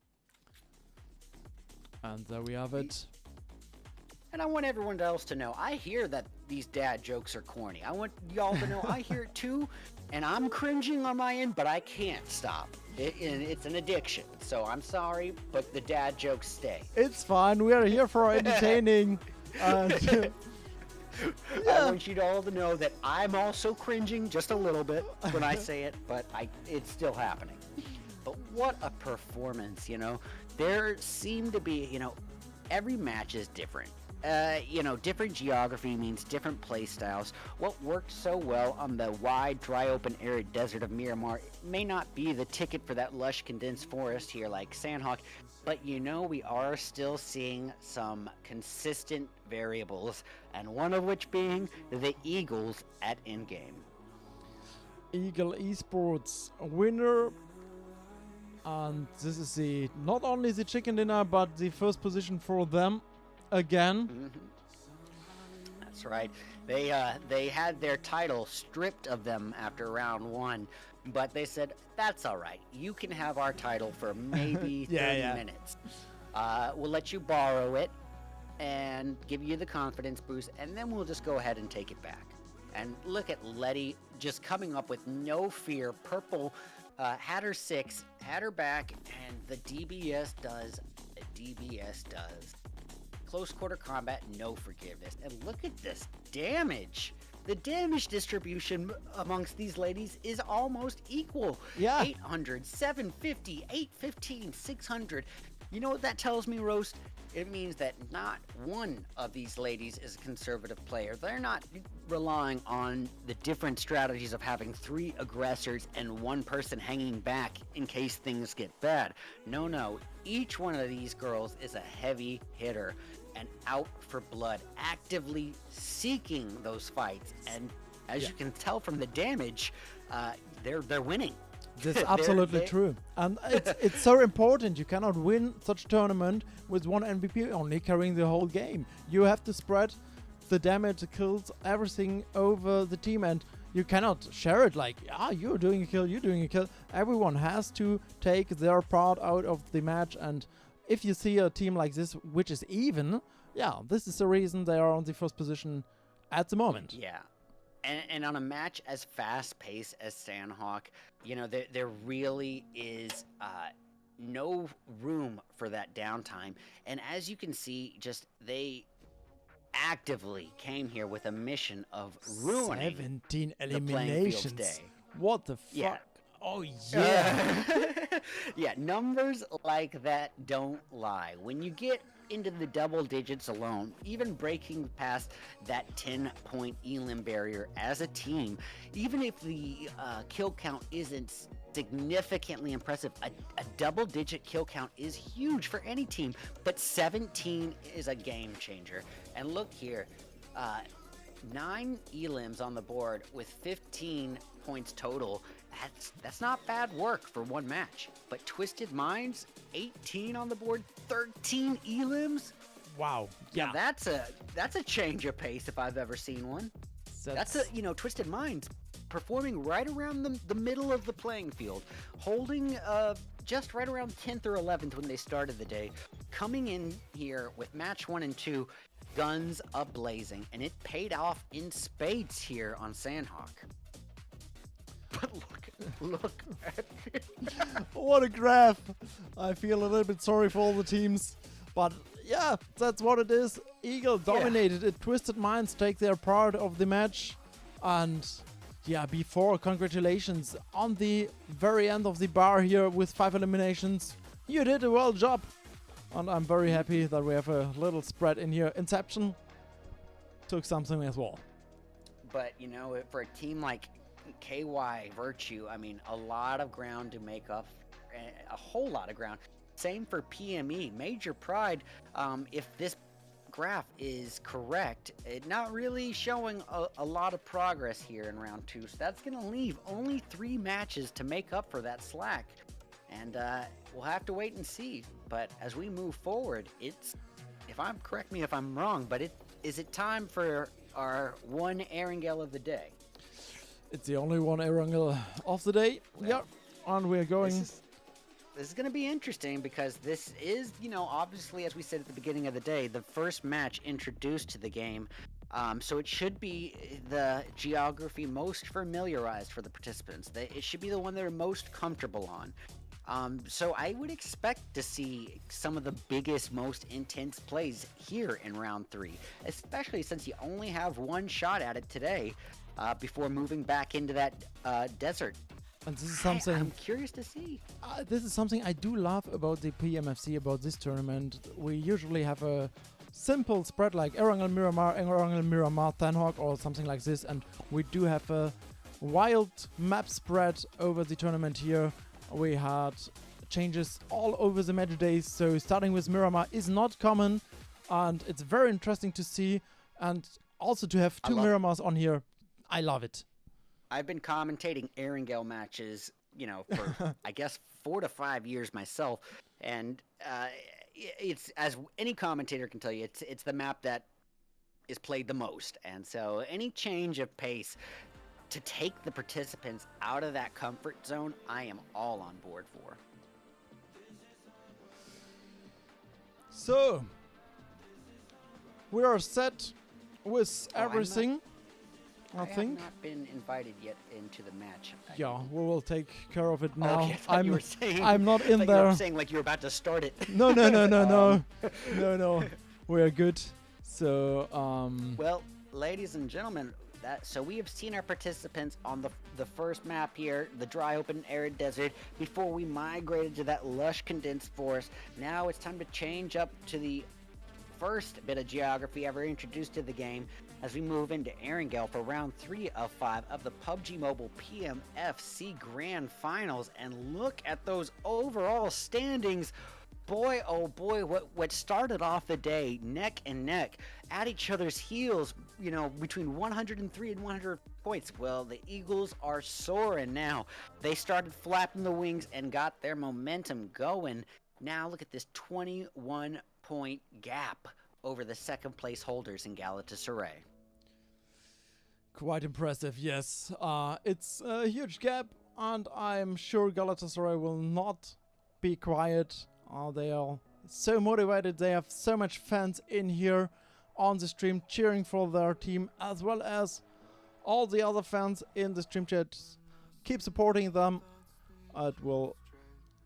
It's a good thing. And Galatasaray, yeah, 125. I will say this. If you are Galatasaray and going into match 3 under these circumstances, well, we've seen how the Eagles have played match 1 and 2, and they ensure that they reach that in game. So even if Galatasaray is heavy kill intensive, getting a lot of elims on the board, if the Eagles are just staying alive, it's not going to be enough for Galatasaray just to get those kills and reach in game. So what is my point? If you want a free piece of advice, the only real shot at making the quick leap back to that close call between first and second, the only way that you're going to close that gap over one match is by hunting down the Eagles. Hunt them. Yes, hunt them. Yeah, I mean, I'm saying you gotta mount an eagle on your wall early game. You're gonna have to stop them from sinking their talons into any of the opposition.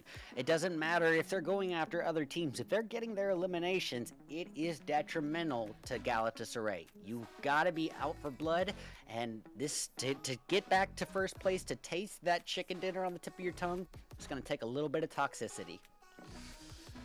Let's have a little break, little. Join the lobby, and we're ready to go for the next one. Alrighty, be back soon. Be back soon. Sorry, I was looking at the knock.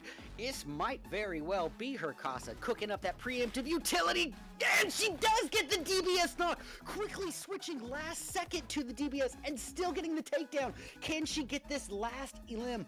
Well, she knows she has to med up, but Tommy gun in hand, Tommy, put yes. Lara down on the ground, but brought down to below half health herself. But with that full 50 bullet clip, it's not gonna be enough. Susu taking her right out of the equation and quickly thirsted to follow.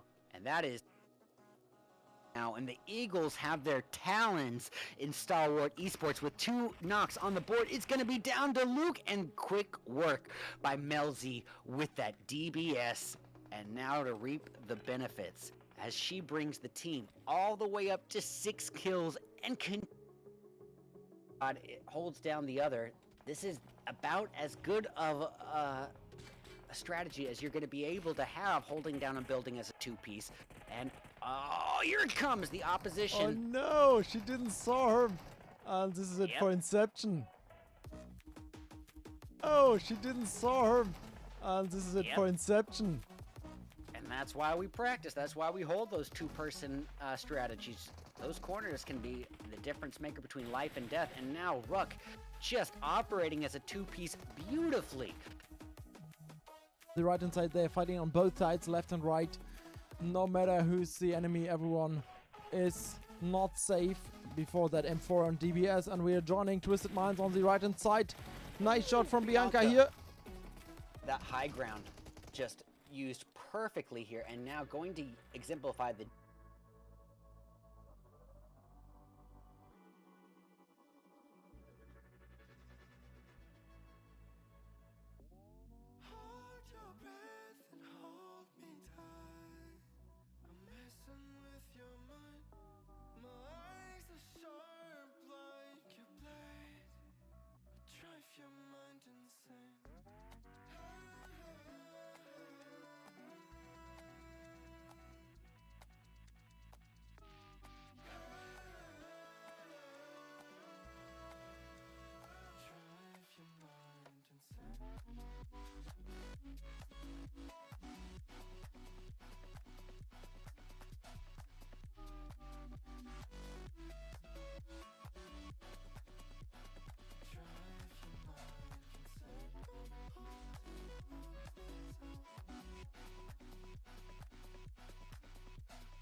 No. All right, ladies and gentlemen, we are back. We are back with match 3 of 5 of the PMFC Grand Finals final day, and we're dropping into where it all began for PUBG Mobile. The very first map introduced to the game, Erangel. Now, what do we need to say about a map like Erangel? Well, it's basically the off-bred love child of Sandhawk and Miramar, because it's perfect middle ground between those two extremes, which leaves it fairly reliant upon the flight path to determine what sort of early game we get. But the participants had a fairly centralized one right off the go. So what does that mean for us? Some early game altercations are a high likelihood. And here we can see it. Yeah, we're getting eyes on Galatasaray driving northbound just beneath members of Before You. Before You probably going to be a bit distracted as the deli meet between themselves, KYS Virtue and Galatasaray. Even towards the Georgia Pole region, we're seeing a little distant, spread out love triangle here, but right in front of our eyes is the altercation. Bonfire Esports duking it out with none other than VPN. And we still see the flight path from the left-hand side up to the right-hand side. Perimeter still flying with the drop, and Bonfire already in a fight on here against VPN. Yeah, that bonfire, someone's trying to put the bonfire out early before it can even get burning. And it's going to be VPN. And look at this. Look at this. Is this a 3v3 altercation now? Yes, it is. Now, this is going to be extra interesting. Why, Roast? Because of the lack of resources. Now, look. Getting eyes on Seren. She's got only 70 bullets here for the Tommy gun. Probably only a clip or two for the AUG. And to make things all the more interesting, not even a vest. This is where a weekend early on altercation, it's a fair fight still, nonetheless. Because just as underutilized as you are on resources, so is your opponent, most likely. And here we can see Basant. No meds to really regain that little bit of health here. So my point is proven. Same with Susu. Same with Lavian. Everybody here coming in at a bit of a disadvantage. But if everyone's at a disadvantage, then it's a fair fight. Both teams had a kill. Yeah. So. Yeah. But both teams have no extra way of really acquiring the ammo unless they're now I'm not sure if this is a shop mode here. If there is a shop, there usually is one at GAT Cup, but I don't think that that's going to be the case in this match. So if there is no shop, no coins, then the bullets that they have, the only way of getting more ammo is by stealing them from your opponent's corpse. And that means every bullet counts here, especially for someone like Rowan, who's only got 100 bullets but with no extended mag. That's 5 clips here to take out multiple members of the opposition in BF here. So it's going to be a tough one. Bonfire, fairly under-armored, undergunned. It's going to be tough here. It's going to be a battle of patience. Basant already losing some of that patience, but look at the imminent threat coming in. The Eagles flying in from the south, and maybe getting that line of sight. Yeah, there they are. Oh, pardon me. Yes, that is Galatasaray. Well, you know what? Almost the same argument can be made. So maybe not the top performing team, but the second top performing team coming in. A real opportunity for a dominant team to come pick off the remains in this third-party altercation. Maybe pick off some easy thirst. And Seren choosing now, of all times, to engage on VPN. This is Galatasaray's moment to really make up some of that slack here from the last match. You know, that little gap that the Eagles made could really be dwindled here if Galatasaray gets some extra elims on these two teams. And they are aware. Coming in, guns ablazing. We got Diffio with a well-equipped armor, guns, utilities, much more to her name than the oppositions here in VPN or, let's say, Bonfire. The advantage is for sure in Galatasaray's favor, and boy, I wanted boom to say, goes the dynamite. What an unusual jump spot. I mean, Gatka is not so popular, but we had two teams landing there and Galatasaray rotating in. is it really not a popular drop spot in this region? Because I feel, at least in my region, when teams are, riding around the middle placement line on a tournament basis, Gatka can be fairly common just because of that hope that not a lot of people will be coming in there. Yeah, Well, yeah, the yeah. bonfire is down to just a candle now. So yeah, not many houses there. Compared to Pushinki, for example, it's quite uncommon. If you drop to Pushinki, you know for sure you usually have a team on there and the fight. Action going on. Gatka is more a safe spot. Oh, nobody goes to Gatka, and here we have 3 teams. This is a bit of an interesting move here on Galatasaray's end, because it did seem that even though they had Bonfire down to just 1 member up, clearly going to be prioritizing a revive, Galatasaray as a full 4-person team was hesitant about pushing on. And I get that there was the final hope for VPN was still nearby, but with the numbers that much in your favor, it seemed like a real opportunity was missed there. And now Bonfire back up to a 3-piece as a result. They were able to revive 2 of their players just then.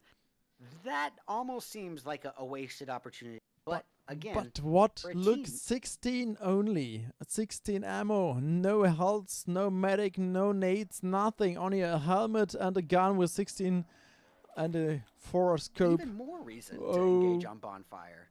Oh boy, well, this would be the only time, if you are on Bonfire, that you might have a shot of escaping here. And that's, if you can find a vehicle, that's great. But maybe the few moments while Galatasaray swarms on VPN like mosquitoes in a North Carolina summer, I mean, this is the time for the Bonfire to get out, send some smoke signals to be relocating, get out of there, get out of the line of sight. And it's going to be a tough one. But see, here again, Galatasaray a bit hesitant to swarm in on a solo, So we are. but when they do, they unite as a full 4-person team and ensure the highest likelihood for survival. And So, they knew for yeah. sure where the enemy is. They knew it. They were exactly on the opposite side on the window here. And we have another team joining the party. Oh boy, well, smelling the blood in the water like sharks, here comes none other than KR Esports Girls. Ooh, well, the problem with a third party like this is KR may have been a bit too hesitant to approach the altercation, and by doing that, by being just those few moments of waiting, was enough for Galatasaray to really heal up and loot the opposition, loot the boxes, regain their sources. So this third party is starting off as a fair fight rather than what I deem a third party, which is coming in and attacking a weakened team who's fresh out of a fight. Well, Galatasaray is not weakened. Nope. And even if they were, they are still not weak. They dominate the Gatka fight here. And yeah, I don't know if KR Esports Girls does themselves a favor pushing in against a team. With Ftune only having about 400 bullets to her name, you'll wonder, does she have enough ammo? I'm gonna say probably. That's not much loot. 1 nade, 3 smokes, 1 medipack. Wow. Yeah. She She does have a shortage of nades, but enough 5.56 for her team, and if the opposition wants any, and she wants to be a good sport, she has enough for everybody here. Well, Lakers going off in the distance, going after none other than, is that Goddess? Yeah, we have another fight in the center. I'm curious if we should join in there, but we have Galatasaray on the first position, and you can see it on the map real quick. We're Major Pride joining Lakers.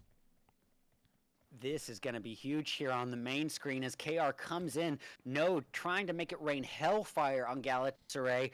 Quickly spotting Diff and throws it, but a little undercooked, giving Diff just that brief few moments she needed to run into the room, get out of that explosion radius. But in the distance, Lakers just taking the pride out of Major Pride. Oh yeah, they do. All right. Well, Hopeful, if there's ever a name that you want to live up to, it's Hopeful right now. They still have a full 4-person team. Oh, no, they have all 4 there. Yep. It's a battle of patience here.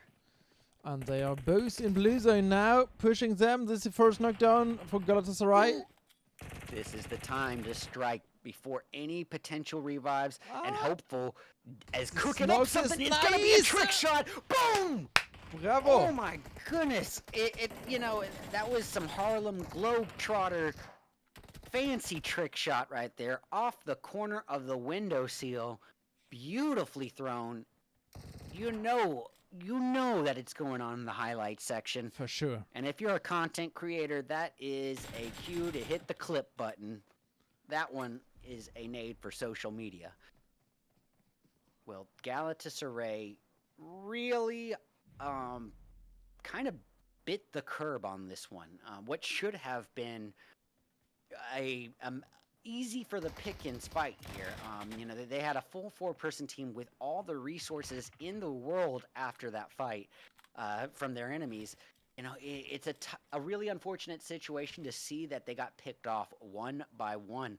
But hey, good on you, KR Esports, and well played. Look at it. 1 kill per person, evenly distributed. Yes, they did lose a member in the process, but it was not for nothing, Roast. They lost Node, but at the price of getting 4 elims on the board. It was worth it for sure, yes. And they picked out the top team, one of the top teams, Galatasaray Esports, on position 17. Oh, they do have 4 kills, so the map Erangel is not worthless, but they can do better if they're not pushed in that kind of way. They're on Gatka. This is what I love about today's map rotation, because think about it from a statistics angle here. If you are a tier 1 team, you're gonna be practicing most on Erangel. Why? Because statistically speaking, majority of major esports is gonna be more Erangel matches than any other map. Yes. And so this is the biggest stray from the past, the biggest change of pace that these participants have felt in a competition in some time. So what they're most comfortable with is what they're going to be able to exercise the least often. They are going to be out of their comfort zone 4 out of 5 matches today. So yeah, I think that we are seeing Lakers have a specialty here, but it's not going to be enough benefit for them in this event. Maybe moving forward into, a PMSL or a PMGC moving on. But today, Erangel is only 1 of 5 matches. That's only 20% of today.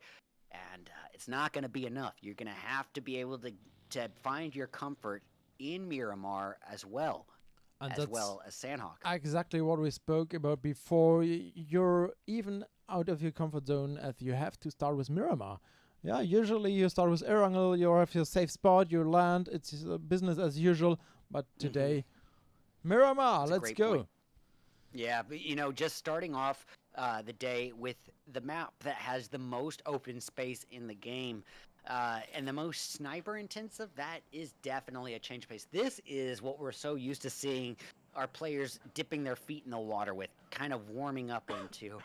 And it makes sense why, is because, it got certain portions with the more spread out sniper intensive distance altercations, and then it's got those high hotspot cities like Pachinki and Millibase, the Georgia Pole crates, where you can expect that CQC close quarter combat altercations. It's a little bit of the best of both worlds. So usually this is where they can kind of stretch their legs and warm up, but we don't give them any such opportunity. They are thrown right into the fire here, and unfortunately for Bonfire, the fire was burning a little bit hotter than them. Oh yeah. But hey, they're still up. They got 2 people up, and they're only 4 points total behind the Lakers now. And this is what I really like about events like this. Nobody is giving up. No one is saying, we might not have a shot at the first place, so let's just back out. No, it's about perfecting your skills, becoming better as a team, building that synergy, and learning your opponents. Just because if you're Bonfire and you don't necessarily have a shot at that first place prize, you still have the opportunity to study the opposition for future events. You learn where they're going to drop. You're going to learn their playstyle. You're going to learn how they behave when they're in advantageous points positions. Like, you're going to learn how the Eagles play when they're in their comfort zone and have that point gap. You're going to know where they're going to go. And hey, next time, maybe be able to catch them unawares. And now, speaking of Bonfire, well, that fire that was burning so bright at the beginning is down to just Susu as she cooks up this preemptive utility, going to try to make it rain a little bit of hellfire on the inevitable threat that is Inception swarming on her, and Susu is out. That's it for Bonfire. Position 16. They have done a good job. And a little bit unlucky to drive into Inception now. Yeah. Yeah. And hey, PUBG is a combination of a ton of things. Skill and talent are obviously the bulk of it, but to say that fortune and circumstance and luck don't play a part would just be arrogant. The zones can favor teams, position can favor teams, geography can favor teams. There are so many variables at play, and sometimes you do need a little spark of luck in there. Well, we have reached that mid-game portion here that we know all too well to be the case of Erangel. A little bit of downtime. These numbers dwindle, the zone shrinks, giving the opportunity for our participants to relocate, try to claim some real estate, some prime real estate, as you can see from the likes of Ruck. Eagles already doing these things, but Eagles might have to sink their talons into none other than Fenerbahce. And yep, it looks like there is an Eagle down. We got an Eagle down, and now this is an opportunity for Fenerbahce or even KR Lioness to come in and make a statement. There we go with Eagle, and they are down here in the ground. Yeah, well, with Letty down as a three-piece of Bianca, Purple, and Mel, it's gonna be interesting to see what happens when both of their exits are blocked. This is interesting. And now KR and Fenerbahce duking it out, blow for blow, and SZA going quickly getting the takedown, but with no health to think of. It's Cat Veins to take out Melina and Cowie to take out SZA. Retaliation served onto Cowie, and now Cat Veins trying her best to enshroud her fallen teammate in a cloud of smoke before the bullets rain down on him, sending her back to lobby. It's not going to happen. That shelter is just shelter enough to get the revive, but with 4 Eagles on the other end of shelter, what's going to happen? Not sure if Eagle noticed exactly where they are, if they are aware of it. Letty starting to move towards the location, but it's not a clear move. So Eagle securing the position on the exit here.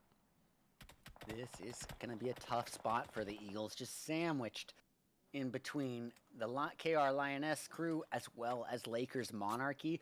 Now, this is a real hurting for them because, as we said in match 1 and 2, Lakers have nothing to lose. And boy, oh boy, if they have a shot to shoot the Eagles down from the nest and make them endangered, oh my goodness, you can bet your bottom dollar they will. And Eagles versus Lions. This is an interesting little metaphor here. Who do you think is going to take it? When the numbers are in favor of the placement in favor of the Eagles, but the position. I see Linus is a little bit careful, more careful like Eagle. So they had a push. Now they try to get the pulls down a little bit, and Eagle, they cannot leave the situation. They are spotted from Lakers up there on perimeter. I think it's Lakers. Let's have a look. Yeah, it's Lakers up here on the hill. And what do you do when one of the last place teams has a high ground advantage, a nice overwatch, on the highest placing, one of the highest placing teams. Um, well, it does put you in between a rock and a hard place. The rock, obviously, being the Lakers, the hard place, obviously, being KR Lioness, but a little bit of a saving grace potentially for the Eagles is that, obviously KR is only a piece, and the Lakers a bit spread out with only VY up at the forefront of that. It's realistically giving them 3 immediate threats to worry about rather than 6 to 8. Yeah, Lakers can push more aggressively, but they do not want. They clearly know that Eagles is down there, that they are located on their shelter, but Lakers is holding position, and we have one spotter on the right-hand side with a boy. car, as you see. It's going to be the KR Esports F-Tune. But, if you're Eagles, you're playing it perfectly. Yeah. I mean, Yeah. you're not being flashy. You're not out to try to get your social media content clips first and foremost just because you have the lead. No, you've got the lead, and you're not even affording an opportunity for the opponent to close that slack in the rope. And here we see Alicio, again, full clip. She goes for it, and Eagle does it correctly. I think what a nice position down there. Nobody can enter unexpected. They have 2 entries, and yeah, let the fight go on the map for all the other teams. Keep it for now. Looks like I was kicked out of the match on my spectator, so I'm gonna have to relaunch. I don't know if it'll let me back in on that one, but look at this though. I mean, KR Esports has nowhere to hide. They've got the first floor of the sniper tower and nothing else. You can't go outside. She enshrouds the exitway in a cloud of smoke, but that isn't going to be enough when NZV is just right outside the window, keeping the pressure on with that AK-47, just drizzling those 7.62 bullets on in, and look at that. To add insult to, oh my goodness, I cast her, cursed her, just like that. She nades herself. She just turned herself into a burning candle, and even the odds here for KR Esports. Well, of all the times to make those mistakes, the final day is not the one you wanted on. And Alicia with the riskiest revive I may have seen the entire season. Oh, and now we have 2 revives close to each other. This is 2 of the riskiest revives I have ever seen. It's In impossible. this season. If they both get the revives off, I'm going to say that boils down to error on both of their ends. But Alicio just raining hellfire, and Marvel is down. The second she regains herself, she is sent right back to prone zone. And goodness knows the Lakers coming in full form here in round 3. Guns ablazing out to make a statement, putting a hurting down, and now KR reduced down to, I believe, just hopeful. Yeah, F-Tune is a knock, yes? So is it just hopeful who's up? Yes, just hopeful up there in the... Is it a tower? Yeah. Yeah. No. She's up in the... tower right, here. the second... Yeah, she is. And she Oh, get boy, pushed. and Oh no. Out The of signs of zone. the swarm are here, and hopeful is out. Yes. You can be hopeful all you want, but... Ooh. This is burning hell in here. Yeah, yeah. This is not a Phoenix story. You're not going to be rising from the flames on that.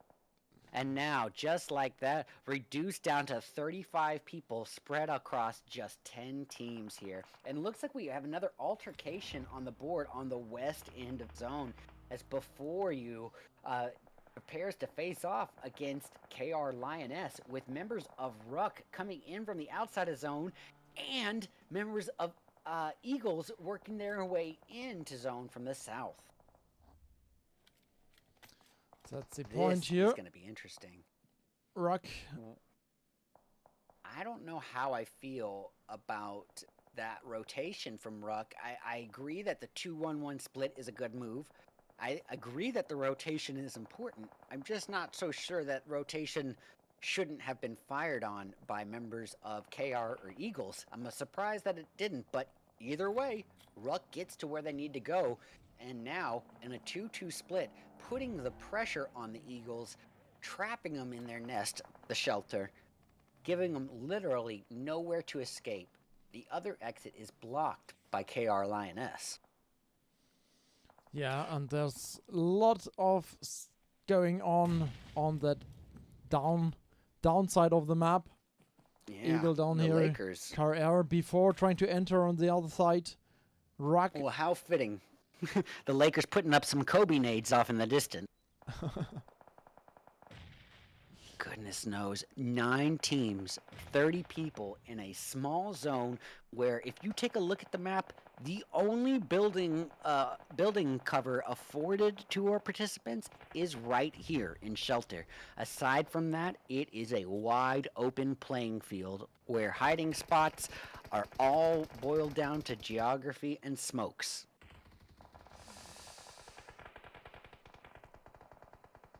We will have a closer look to the map really quick. You know what? I was kicked out of the lobby as well. Same time. It's all right. I am back in, and I have my layout here for me. It looks like the closest thing to the altercation right now is going to be between the Eagles Here we are. and the KR Lioness. I am seeing some shots put in between, but I don't think that they're amounting to much. But as I say that, I see a knock on one of the Eagles, and this is the opportunity that the Lionesses have been waiting for to kind of pounce upon the victim here. And honestly, if you're Sarah from before you, this is your time to pull a northbound rotation flank away from this fight and get that placement, get some position to let the numbers dwindle and just lay low. Oh, I'm stand corrected. I apologize. For some reason, I was thinking it's a solo. She's on a full 4-person team. I withdraw my previous statement. Rookie mistakes. There's no reason to do the slow play in this position then. She has the right of it. I apologize to that, but Cat Veins and the Lionesses are in a world of hurt here. And as you can see, the pressure just staying on Kauai.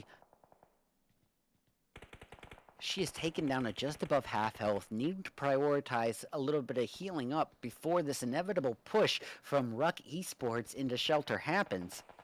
That's going to put a lot of pressure on her teammate to try to put out some cover fire. Yeah, and I think Ruck will join soon. Athone is pushing them into the correct decision, into the correct direction, what I wanted to say. And Twist is right in their back or on the right hand side. So one of the options is the Shelter.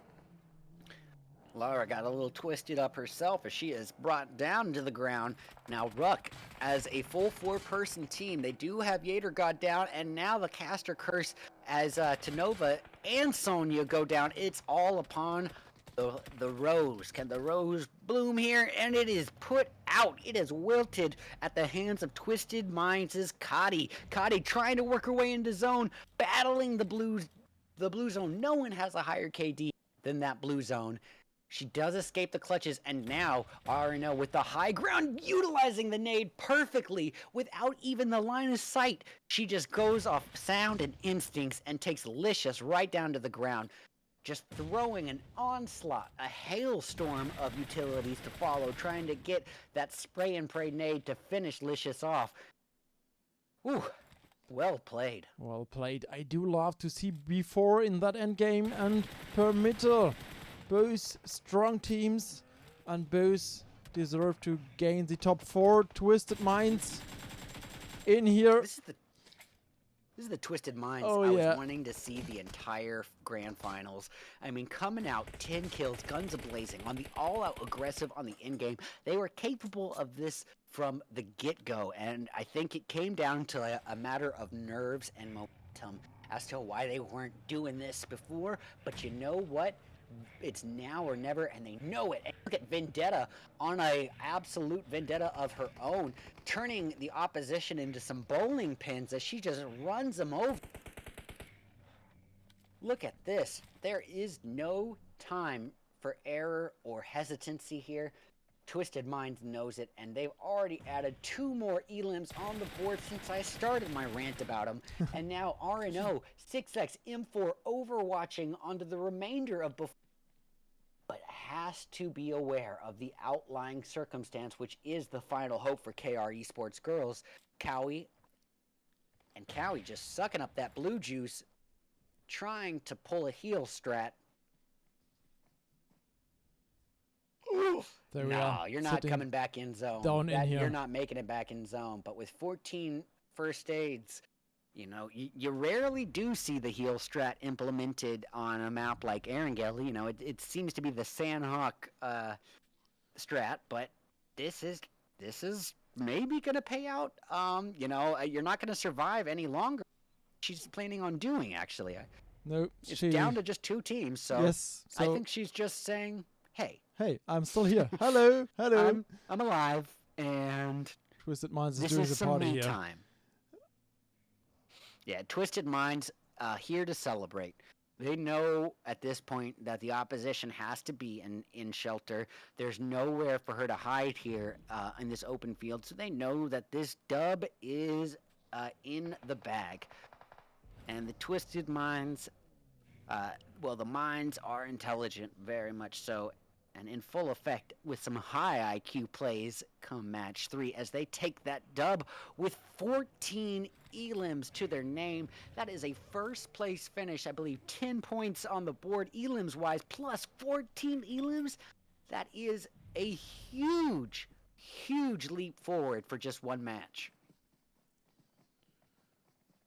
Quite good. And the Kawaii still have some medipacks. Now I think it's going to end a zone. Yeah, there we go. Push through, this is it. Well, you could only do so much there. But, I mean, hey, I guess if you're down to second place and you know that there's nothing else to do and you got a little bit of downtime, say, hey, I could use an extra 2 minutes of downtime before our next match, I guess you can heal strat. Either way, ain't nothing wrong with Silver and taking second place in that situation. But in the end, Twisted Minds putting up a hailstorm of eliminations, taking that gold medal first place finish with, count 'em up, 14 elims to their name. What does that tell you? It tells you they didn't waste a moment. They came out there with blood and close quarter combat on the mind from the get-go, and they did it perfectly. And this is not their first chicken dinner overall, but it is in this grand final. Twisted Minds is back and does do a lot of damage here, does a very nice rotation and good gameplay. And yeah, let's see how long they can proceed on that level. Yeah, I'm curious to see how Twisted Minds is going to use this moving into matches 4 and 5, because when you take a win with this many eliminations, put this many points on the board in just one match, it is 100% going to add a confidence and momentum factor. Now, how they utilize that momentum is going to be a huge variable, because as we said last match, you know, you might not be one of the top performing teams in terms of points overall, but if you can change the outcome for one of the teams that is, then you are just as much a formidable threat as a first place or second place holding team. Yeah. And look here, 24 points to the board. They just proven in one single match how they've gotten here and why they belong here, and just how capable they are at keeping neck and neck with the first place holders in Eagle or Galatasaray. Also, this is it for Twisted Minds, winner of round 13. So Goodness, 689 damage by Kadi, and she hasn't even proven herself to be an outlier from the team. Lara with 425 damage. We got Arna with 583, Vendetta with 478. They are all heavy hitters, all very aggressive, and all formidable opponents in that CQC situation, as well as in the distance altercations as we saw with those sniper battles. And here you have not the winner of round 13, but Carl Hernandez with a lot in here Yeah. on I the mean, second hey, position. credit where credit is due. Cat veins, with ice in those cat veins, putting up 734 damage, really keeping the momentum there for her team and keeping the hope alive. Look at that. 12 points right there. Showing a little bit more umph this round here than the likes of before you, but just shy of the performance of Permita, with 9 elims and a 4th place finish. Ain't nothing wrong with 13 points on the board. Now, a team like Ruck Dream Corps, that was a pretty underwhelming performance we saw from them, especially after the previous match. And same can be said for the likes of Galatasaray. Talk about being taken down a peg or two. Stalwart and Galatasaray swallowing a bit of that karma. Those amazing performances in their comfort zone, all that momentum can be undone when you're taken right out of it. That's it. Here you can see it in a more visual way. And Oh my goodness. yeah, we do have Permita in here. Lakers, nice one. That's what I love to see.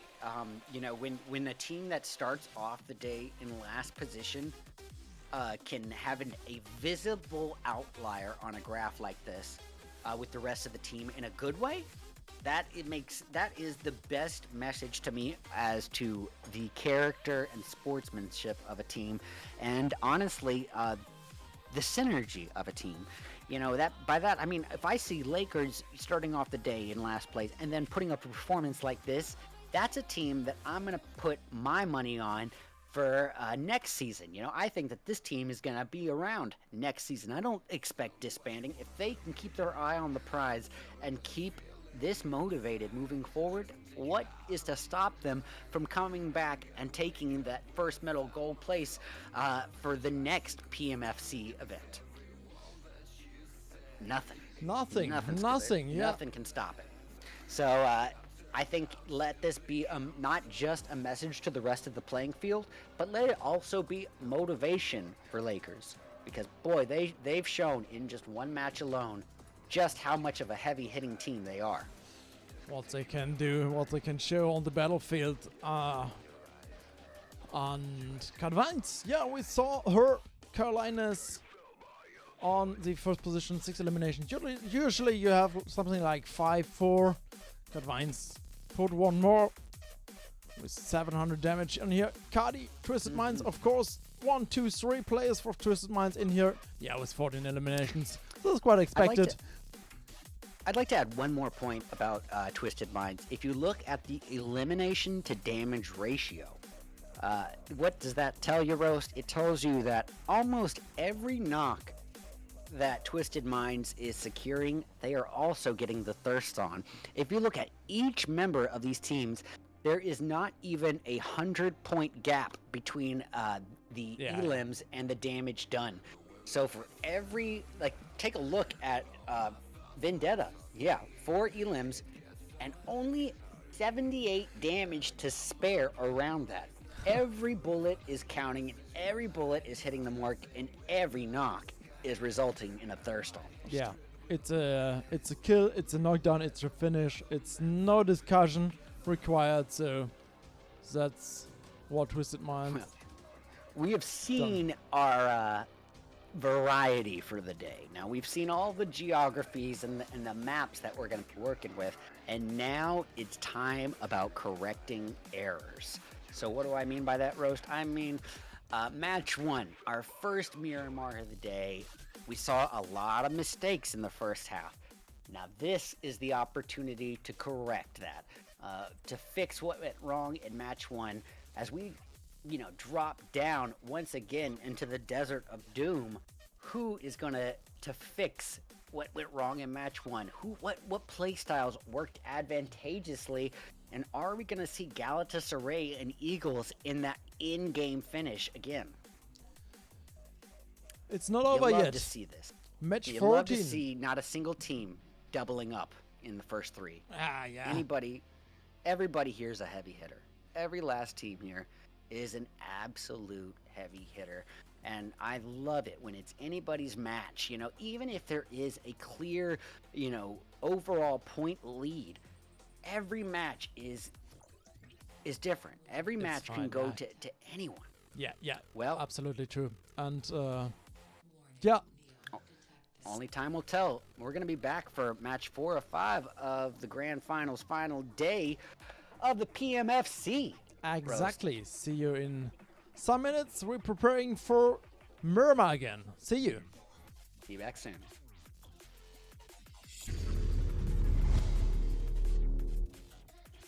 Chicken dinner for Wildcats if they can manage it. But Eagle is engaging Bianca. Let's go It's for hard to it. escape that eagle eye. And Letty wasting no time. DBS in hand as Purple with DBS of her own. And here comes the onslaught from the Eagles, making their way forward with no fear. And the D is the remains in this third-party altercation. Maybe pick off some easy thirst. And Serin choosing now, of all times, to engage on VPN. This is Galatasaray's moment to really make up some of that slack and here. The time for Bonfire to get out. Send some smoke signals to be relocating. Get out of there. Get out of the line of sight. And it's going to be a tough one. But see, here again, Galatasaray a bit hesitant to swarm in on a solo. There we are. But And they are both in blue zone now, pushing them. This is the first knockdown for Galatasaray. this is the time to strike before any potential revives and hopeful as cooking Smoke up is something. It's gonna be a nice. trick shot. Boom! Bravo! Oh my goodness! It you know that threat that is Inception swarming on her, and Susu is out. That's it for Bonfire. Position 16. They have done a good job. And a little bit unlucky to drive into Inception now. Yeah. And hey, you know, with Letty down as a three-piece of Bianca, Purple, and Mel, it's gonna be interesting to see what happens when both of their exits are blocked. This is interesting. And now KR and Finnerbosch duking it out, blow for blow, and Sid quickly getting the takedown, but with no health to speak of. It's Cat Veins to take out Melina and Cowie to take out Caesar. Retaliation served onto Cowie, and now Cat Veins trying her best to enshroud her fallen teammate in a cloud of smoke before the bullets rain down on him. Putting the pressure on with that AK-47, just drizzling those 7.62 bullets on in, and look at that. To add insult to, oh my goodness, I cast her, cursed her. Just like that, she nades herself. She just turned herself into a burning candle. If they both get the revives off, I'm going to say that boils down to error on both of their ends. But Alicio just raining hellfire, and Marvel is down. The second she regains herself, she is sent right back to prone zone. And goodness knows, the Lakers coming in full. She's up in the yeah, tower, right? The yes. second, yeah, she is. And she Oh, get boy. pushed. Oh no, out The of signs zone. of the swarm are here, and hopeful is out. Yes. You can be hopeful all you want, but well, we are back. We are back. We are back. Match 4 of 5, PMFC Grand Finals, final day. Back in the desert of doom with no time to waste. This is where we account for the errors made in round 1 and we correct them. Roast, what are you expecting to see here in this final Miramar match? I expect a lot of stressful teams. Expect a lot of unexpected actions on here. I know, and the teams know, it's about 10,000 euro here, and maybe they are out of their comfort zone now. Yeah, this is where the prize pool and the close point gaps really get nervous. This is where the tension and the urge for winning the money really can play a toll on the nerves. So I am going to agree with you. I'm expecting a bit of a slow first half for some of the teams, like Galatasaray, Eagles, Stalwart. But I am expecting teams like Lakers, especially Lakers, to just bring about an onslaught of battles here, and I think they have a real opportunity to right off the bat. As you noticed, our first zone is making our participants kick their feet in disappointment. Oh, Almost yeah. half of the zone is occupied by water, just absolutely limiting their real estate options. We are going to be due for a much more CQC combat intensive first half than we usually see on a Miramar. And Twisted Minds Absolutely. suffering the consequences right away. Talk about being taken down a peg or two from that momentum advantage. Twisted Minds already losing R&O and putting Lara in a world of hurt here, as members of the Dennis Bank Wildcats have an opportunity to gatekeep and pick her off on her own. They're very close to the zone, and yeah, Lakers in Los Leones is one of the bonus teams. It feels like they are just here to make a little Ruin spread someone's in day. here. Yeah, ruin someone's day. Thank you very I much. love it. Yep. They're Let's here see. to practice, build synergy, and absolutely be toxic, and I am here for it. Well, we got a high ground battle ensuing between Twisted Minds and members of Is that? Yep, that's pardon me, that is not Inception. That was members of Twisted Minds. It is Inception. Dennis I Bank apologize. Wildcats over there. Why does it show? Oh, it's Team 8. Okay, I'm sorry. I'm having a little bit of a color blindness affecting me there. So it's the Wildcats and Twisted Minds in a battle with geographical differences here. And this raises the question, Rose.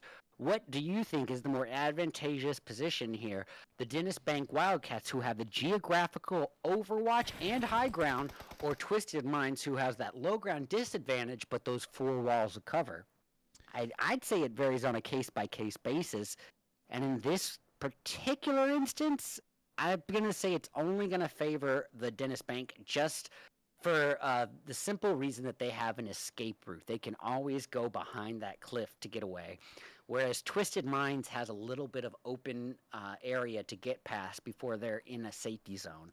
And Kadi and Vendetta know it. Yeah, usually the better position is right here on the hill with the view down there with the high ground, and you're not reachable. You cannot get pushed by the team up on the hill. You can get pushed by the team up on the hill, but as team on the hill, you cannot be pushed by the enemy. So usually it's a better way, but we are in the early game here, and you see Dennis Bank already left the situation, so they will not take any advantage out of it here.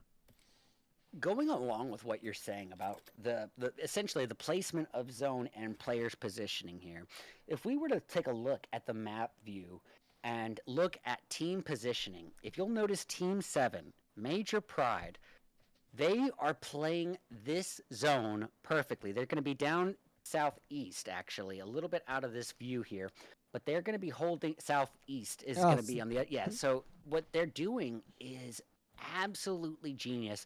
They are playing this water zone to their favor by putting themselves on the coastal city of Puerto Paricio. They are basically ensuring that they don't have to account for over 180 degrees of overwatch, meaning unless a team is coming and pulling a wide flank rotation in a boat, Major Pride only has to look ahead and to their sides. They don't need to look behind them.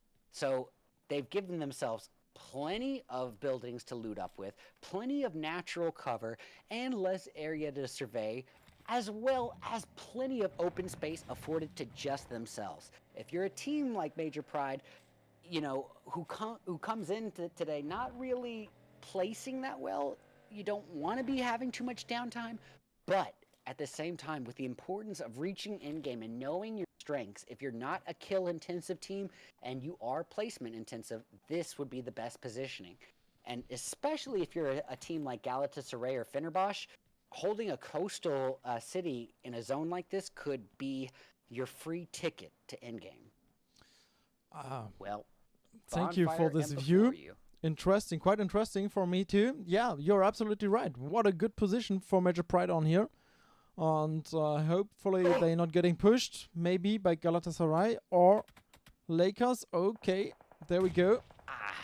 Well, Alicio just got dunked on here by none other than Galatasaray. We see Diff coming up ready for a thirst, and there is no assistance from the Lakers teammates with that much distance between the participants. It almost makes you wonder why so spread apart from each other.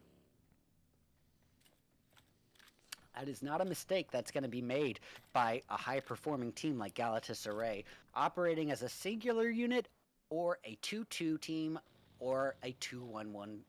A 2-1-1 split. They are not breaking off into an every woman for herself strategy here. Even when they appear spread out, they are operating as a singular unit. Now, Lakers felt the downside of that in this case. Now, we're down to Futaba and Akolka just desperately trying to make their great escape and using their own individual vehicles, trying to ensure the max possibility, the highest odds of survival, splitting up, dividing their assets. But it comes at a price, Roast. By splitting up like that, obviously you don't have someone to provide a little cover fire from the passenger seat. So you're left to just swallow bullets and hope that your vehicle can handle it. Yes, and drive through as fast as possible. So look at the right hand side, Impala. We have Rack here, we have Kiss Esports, and there's the third team.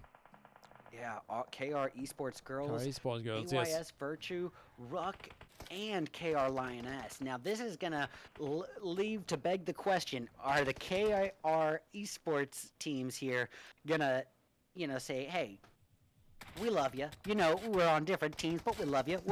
We won't thirst. Well, nope. Ruck not even going to give him the opportunity to make that decision. It's going to be Ruck coming in with a beautiful positioning in this 2-1 split, just swarming upon the likes of KR Esports, really basically rendering their outlier teammate Hopeful useless, because Hopeful is swimming in some enemies of her own. So Sonya has a clear opportunity to push forward like this, and she's not going to waste it. All the while, the Bonfire crew, Larivian, being taken down a peg by Before You. And look at that, Yater God desperately hoping and trying to cloud her teammate in a trail of smoke to crawl to safety, but can she do it? F-Tune firing away, trying to get the finish, and it ultimately comes from a third-party kill steal. Oof. Well, there is Miramar in a nutshell. This is it, yeah. Shooting on a single shot basis with a X4 scope, and it's enough to secure the kill. Delicia with 2 kills now, and Hopeful still in her view. Yeah, with this much open space, it's so easy to fall for that Miramar trap of saying, oh, we don't have enemies near that close to us, so we should be fine. Well, it's a very open map, so, and it's sniper intensive as all get out, so you got to be hyper aware of not just your immediate surroundings, but your distant surroundings as well. Especially with all the Overwatch opportunities because of how mountainous this region is. Always Hopeful. A good idea to spot on and to hide yourself with a sniper up on a hill. Yeah, it's quite a tactic. Let's see if we can spot only one has here. One hope, and that is to just lay low. Absolutely lay low. And you know what? If, Major Pride, I brought that point up, they're doing exactly what they should according to that strategy, just holding position, laying low, and look at the numbers. They've already had 15 people eliminated on the board, and they haven't had to move a muscle. Meanwhile, KR Lioness doesn't even get a moment of downtime. They're thrown out of the frying pan into the fire as now Cowie works her way towards KYS Virtue. Ooh, KYS unknowingly driving right to the opposition in the danger zone, and Cowie firing away at Aquarius. Aquarius swallowing that damage, brought down to just above half health. Scratch that, brought back down to the knock zone as she is brought out of the vehicle, exploded, and now it's down to Happy, Delicia, and their third teammate. Cowie firing out. M4, Ablazin desperately needs to reload. Not sure if Kaya Esport did this on purpose, but they are on a good line now. Everyone has their location. It's not too hot anymore, and Kaya is on the front line. Yeah, Here. It's a real opportunity for 24KA. This flank opportunity that she could pull, if she can get her buggy out around, and she's going to go, she's going to rotate to reunite with her teammates, and I can't blame her for that. But if she had pulled that risky flank, it would have given a real opportunity to catch Cat Veins and Kawhi unawares. And that could have been the difference maker in this altercation, realistically. But it would have been a gamble nonetheless, and I don't blame her for falling back to her teammate. I think that's just a difference of preference in this case. But we got another altercation brewing on the board. There's no time for downtime as Goddess Esports creeps up from the south, trying to catch two members of the Lakers, Futaba and Akolka, unawares.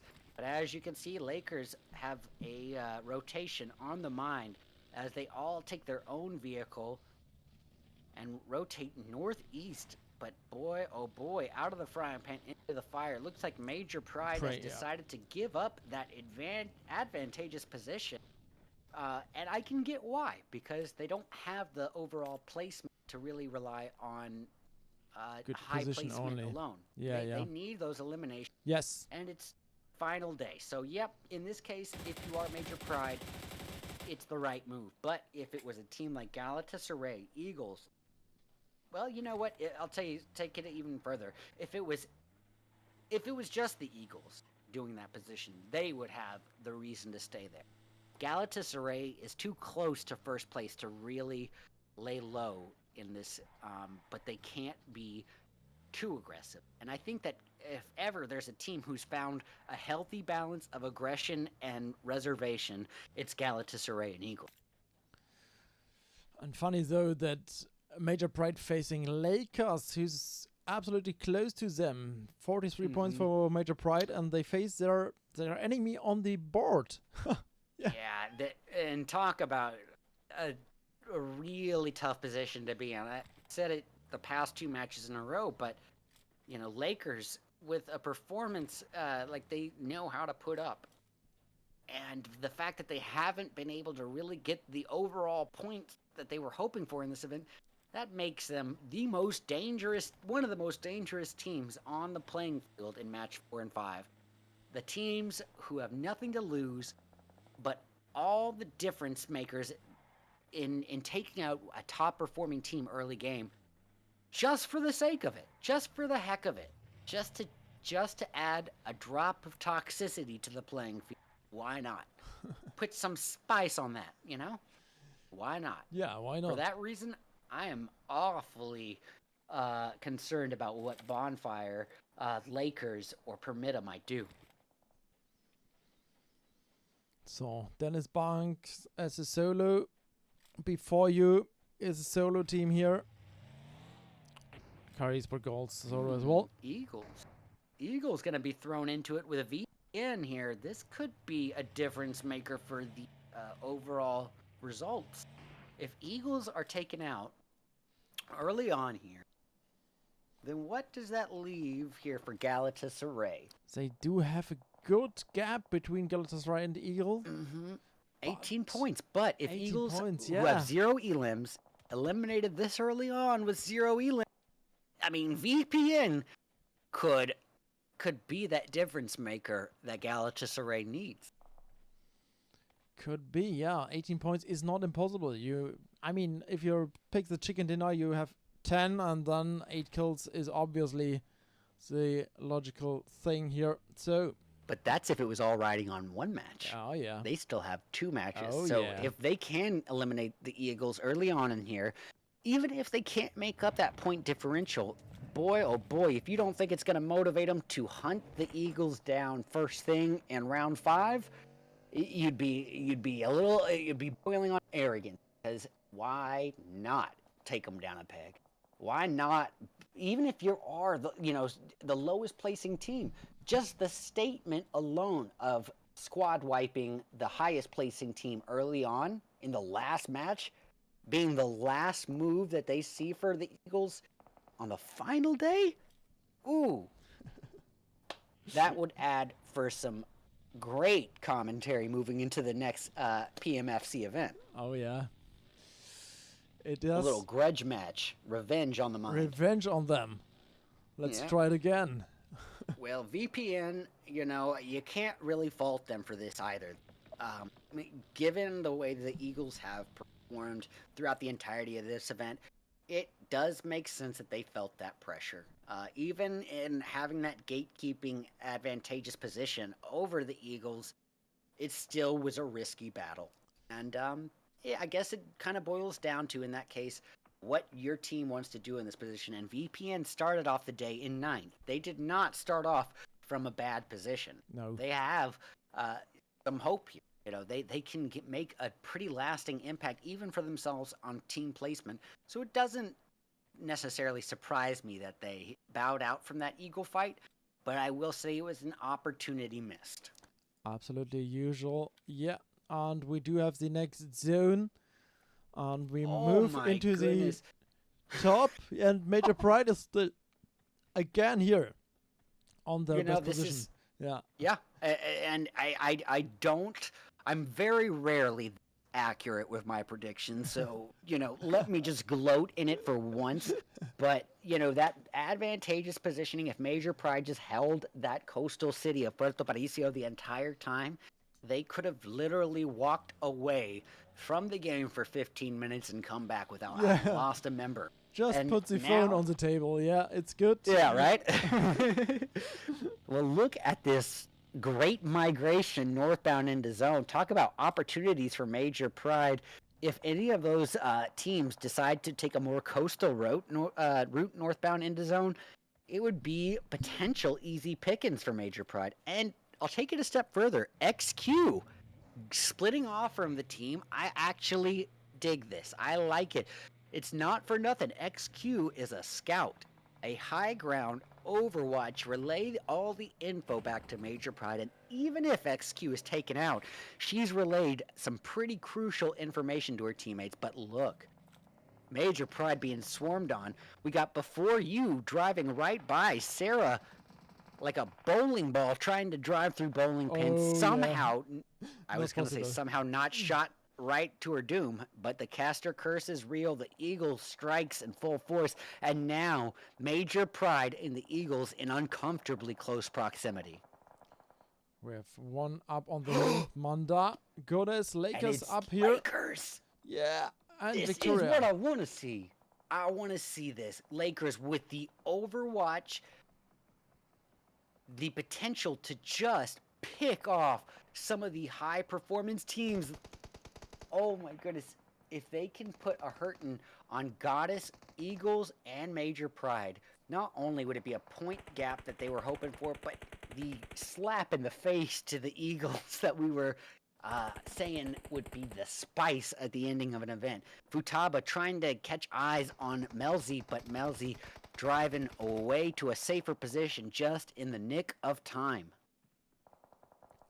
So we have quite an interesting terrain here with the high hill on the left hand side, VPN up there, Lakers joining from there, Futaba knockdown.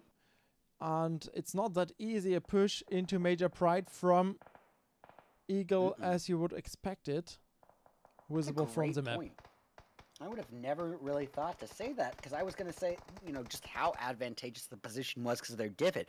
But you are 100% right. Given the likelihood of this zone edge, it's most likely going to be an uphill zone close, which is going to put Major Pride really in a hurdle. To have to go basically right out into the Lakers' Overwatch and somehow dodge a hailstorm of bullets to work their way uphill, which is a slow drive to safety. And now we're going to see Purple with that same disadvantage, trying to make her desperate great escape, driving uphill in a smoking vehicle, traveling slowly uphill. Oof. But luckily, the Eagles know how to react calmly under the pressure, as we've seen. So, but boy, Major Pride does get one. They do have the time to, but it's on a long range. Melzi can slay Major Pride. That's a great point. Yeah, Major Pride not going to be able to secure this thirst. There's just no chance. So if you are Major Pride, I guess the name of the game is to pull that wide flank rotation uphill. You only had a few moments to do it before Eagles could, re-engage, but there was still the high ground threat of Lakers. So I'm not surprised that they were hesitant, but I am curious about how they are going to make their way into zone if they don't have a 4-person vehicle. I think from the looks of it, they do, though. And speaking about zone, the zone finally gives us some relaxation, moving out from the water here into good ground. Galatasaray already took a great position.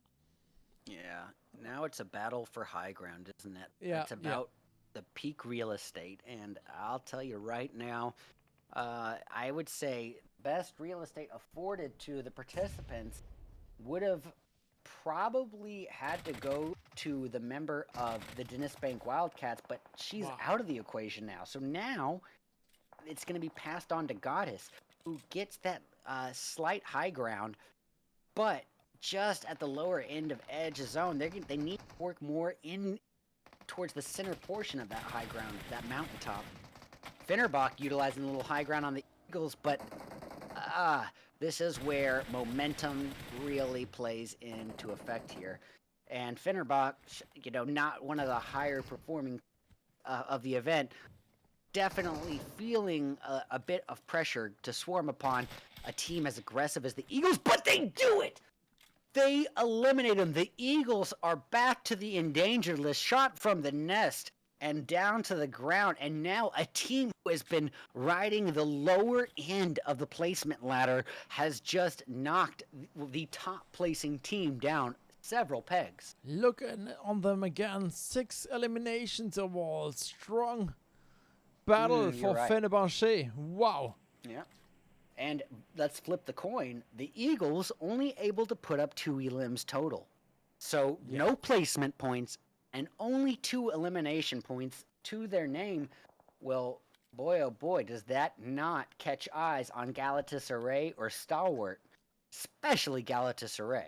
If I make a prediction now, the battle is going to be in Galatasaray's direction, so the chicken dinner is very close with that early good position on the battlefield here. And I wanted to say, if they do have the zone, it's perfect. They don't have it, so To the viewers, I want you to know, I have never been more correct in my predictions. I want to be arrogant about this. I want to just gloat in it, but I promise it'll never happen again. But boy, oh boy, did I talk about that peak positioning on the mountaintop and travel a little bit more inland on that mountain crest into zone. And boy, if they had, they would have the overwatch over the entirety of the playing field. A full 360 degrees of overwatch on teams that are still outside of zone. This is Miramar. Remember, it's open field. And this is in-game. Yes. Not a single building afforded to most of these participants. I mean, to have that high ground could be the difference maker between first place and 10th place. usually you have it like this. You have it usually in a high ground situation. But here we have a lot of mountains, a lot of space to hide. And so many people still alive. And look, here comes the swarm of Stalwarts esports members coming to put a little pressure on KYS Virtue. And this gives a real opportunity for Galatasaray to utilize some third-party kill steals. As I say that, KYS Virtue actually going to be engaging... Oh no, they're going to engage on Stalwart as well. They do. Yep. All right. Well, 24KA, 0 kills to her name so far. So far, all the eliminations right on Delicia alone. But 24K, making it rain some Hellfire. She seems to have a pretty good idea of where Wisdom of Stalwarts is located. And doing a little bit of utility hopes. Not quite meeting the mark.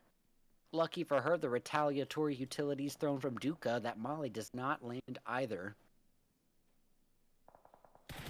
don't know how I feel about Wisdom's great escape back to the remainder of the team, driving downhill in that buggy, basically right into KYS's line of fire. That was an opportunity missed, but no time to waste as we got Inception and Major Pride really about to duke it out and face the preliminary threat of that blue zone. And goodness gracious, did Arctica just unleash a warpath onto Inception. Now 3 members of the opponents down. The final hope for the team is, gonna be picked off by the third-party kill steal. I told you they had the opportunity. Galatasaray does not waste it. No. I love that. They saw an easy thirst opportunity. They say, hey, we'll take a free point. Here we are. Thank you for it. Yeah. And now Galatasaray, even though outside zone, has a real opportunity. And I say this only... Oop. KYS coming up to the party, but just wiped on out. Sent right on back to it. But Galatasaray has a real opportunity specific almost exclusively to Miramar. Most of the time, you want to get an early rotation and get that prime real estate. But this is Miramar, and not a single building afforded to these new participants. Yes, there's high ground, but there's so many teams alive. 20 people in this small of an area. There's nowhere to hide. So Galatasaray coming in with a late migration into zone, able to stay out of the line of sight and out of the attention of most of those teams, even though they are sandwiched between 2 of the top performing teams, Major Pride, and on the other side, pardon me, who is on the other side? Major Pride one, huh? and, stuck in between a rock and a hard place. But see now, this is, they played the odds. And the position that they had was the most likely to be beneficial. They did not expect Major Pride to have the same mentality of a late rotation in the zone. And it is, unfortunately for Galatasaray, going to really cause a lot of pain for them. Major Pride just on an absolute warpath with basically, fish in a barrel, lining up for a slaughter. And Galatasaray putting up their final stand here. And boy, does Diff 10 put in the work with no health to her name. Survive down to 1 bullet in the clip and taking Size and her teammate down. What just happened? Did Galatasaray just send a message to the whole playing field? You take away our ammo, you take away our health, and we will still take you out of this equation. What a fight on here with Galatasaray. They were in the middle of every pressure. Teams from all the side, and they still managed it. And you have 11 kills, and that's it for Galatasaray. Yeah. Position 3 for them. Still fine. Still a good close up, and we will have a very interesting final battle.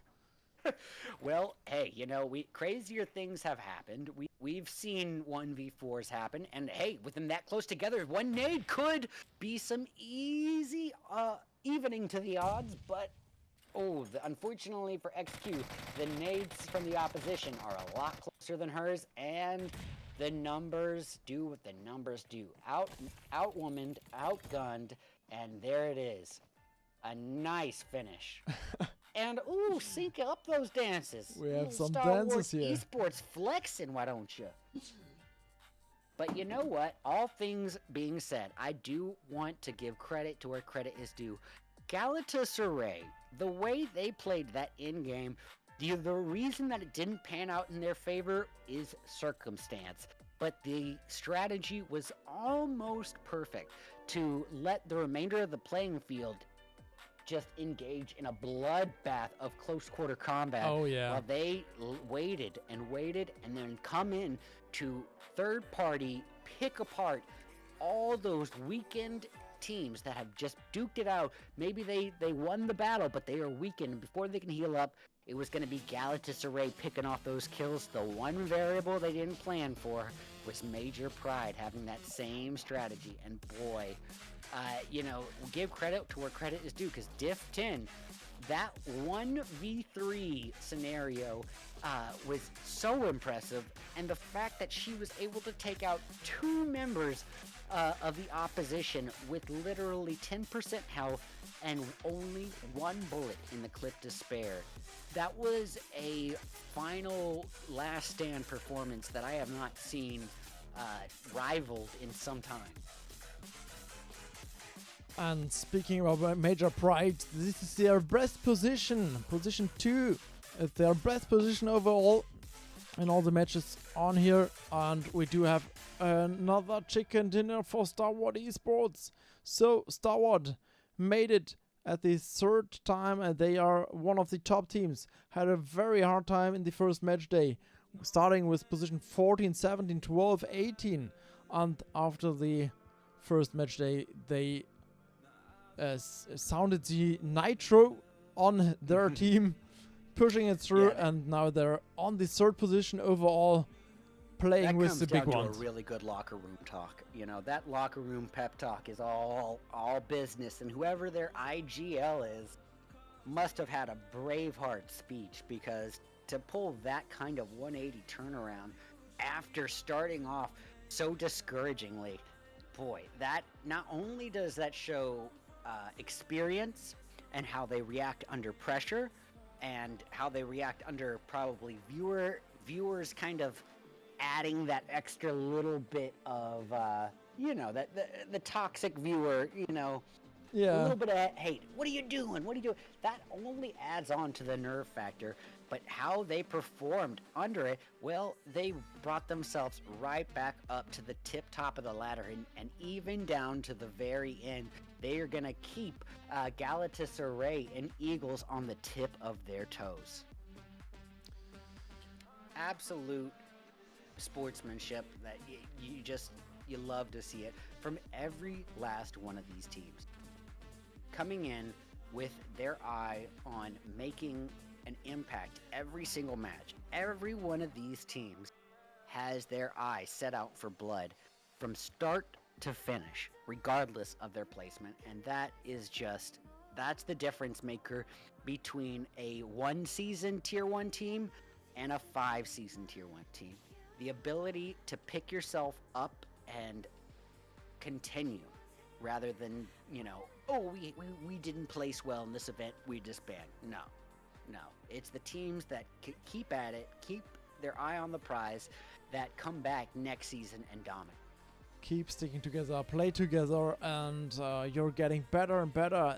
All the things is about to play and learn your brother, your sister on your left hand side, on your right hand side, and proceed together in the small finals, in the big finals. Yeah, there we are. Look at this. Match 4 today was just intense. Absolutely more confrontation. And you see it by the bars on the spread. Up until this point today, there was usually 1 to 2 outlier teams tops. But look at this. We got 6 teams here putting up absolute onslaught performances, and you love to see it, especially reaching the concluding portions of the PMFC competition. At this point now, with only 1 match, 30 short minutes, and 1 small Sandhawk match separating our participants from that €10,000 prize pool, this is where we are going to see the most erratic, the most aggressive, and the most wild card sort of plays of the entire event as we move forward into the 5th and final match of the PMFC Grand Finals final day, the Sandhawk to end all Sandhawk. Yeah, what an unusual thing. Usually on Sandhawk you have all bootcamp, but I don't think we will see that for now. Major Pride, you saw the statistics of the team. Pretty impressive gameplay on Miramar from then, and that's what we left with. Final match, final showdown. Nobody took a double dub yet today. This is how It's exactly what I was just talking about. Just how much respect I have for these ladies. Not a single team is able to ride that momentum and confidence factor after they get their first dub into a second dub.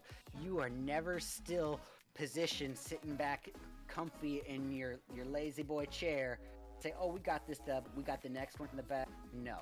Even one of the bottom placing teams will take you off your pedestal. There is no queen of the hill here yet. I mean, the Eagles, they're soaring high. We got Galatasaray, sipping on silver. We've got Stalwart Esports living up to the Stalwart's reputation that we know of. But, Major Pride, Lakers, just keeping the ball unpredictable. The game could go to any team here in this fifth and final match, and if the Eagles are knocked from the nest, first team out, Galatasaray comes and puts on an absolute dominant, aggressive performance. Yes. We could have a change in the tides.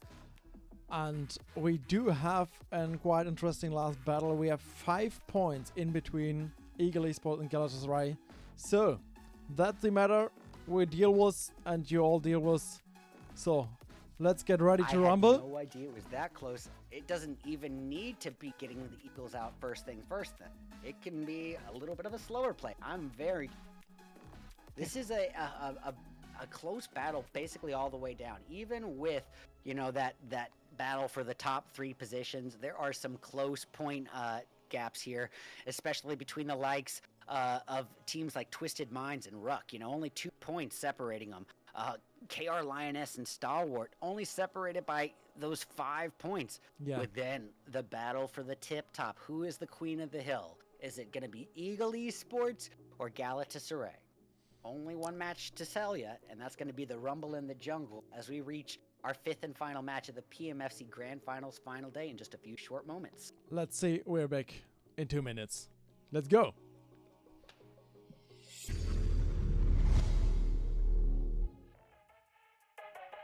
The potential to just pick off some of the high performance teams. Oh my goodness.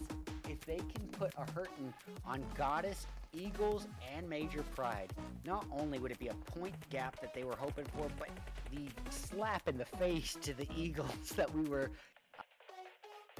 high ground, isn't it? Yeah. It's about the peak real estate. And I'll tell you right now, I would say best real estate afforded to the participants would have probably had to go to the member of the Dennis Bank Wildcats, but she's out of the equation now. So now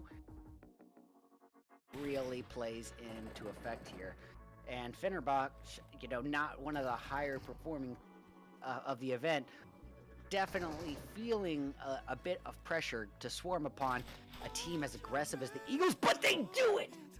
They eliminate them. The Eagles are back to the endangered hill in that buggy, basically right into KYS's line of fire.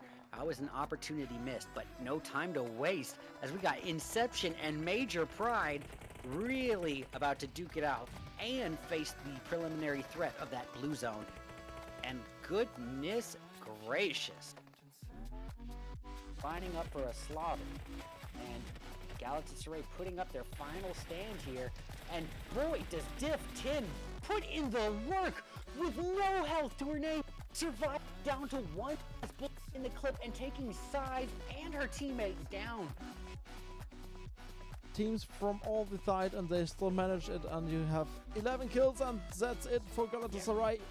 Position 3 for them, still okay, still fine, still a good close up, and we will have a very interesting final battle.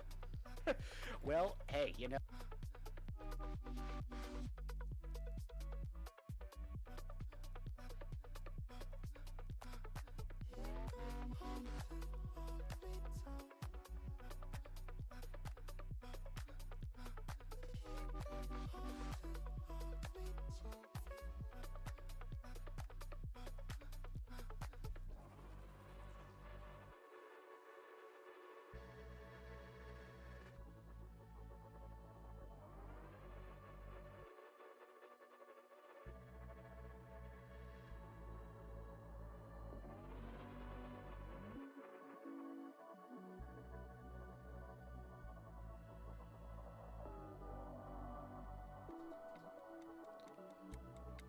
So, ready to rumble for the last match for today. PUBG Mobile Female Competition is on stream and we have 10,000 euro to give out plus MVP prize pool. So I'm together with Red Eye. Yeah, there's no love lost between these ladies, and with 30 short minutes and just a small map to separate us from that 10,000 euro prize pool winner, it is going to be a spicy final match to what has been an amazing final day of an amazing grand finals of an amazing event. Bam! But right off the bat, we're kicking things off, so let's drop down for the rumble in the jungle. Here we are. Sandhawk is here and we are landing with Galatasaray at bootcamp. Such unusual for me. I saw so much hard drops here at bootcamp, but there's nothing. Everyone knows. Not in the final match. Galatasaray, yeah, of course they are owning this space here. Bootcamp is owned by Galatasaray, so nobody will join, but Paynon is not. Yeah, now I'm glad that I didn't make my prediction before this, because I was going to predict a Painan battle at the start, but that it would drag on for almost the entirety of the match across opposite ends of the river. That's not what happened. Instead, we got Fenerbahce and Twisted Minds duking it out, and RNO, the hero of her team. They might have Twisted Minds, but she's got a strong back because she's able to carry the whole team forward, putting up all 4 elims on her own. And Laura and Kadi have a second chance at life because of it.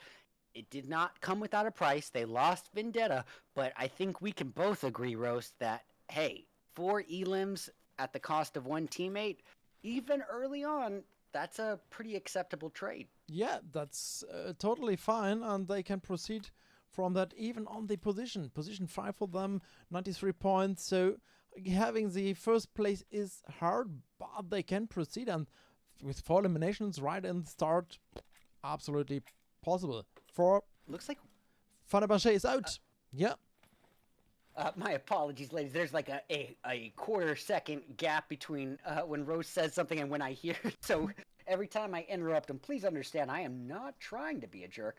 I was going to say, it looks like we have Before You and Bonfire duking it out on the northern end of the map at the cow zone. And this could be interesting because Bonfire in a 2-2 split or a 3-1 split, it could add a false sense of comfort for the likes of Before You.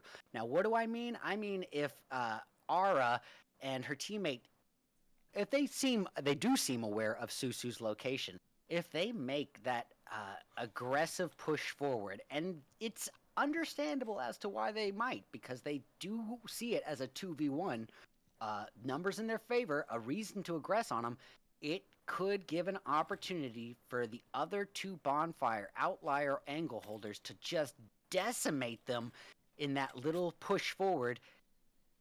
The only reason I say that it will be tough is just because it's Cow, and these buildings are so clustered together.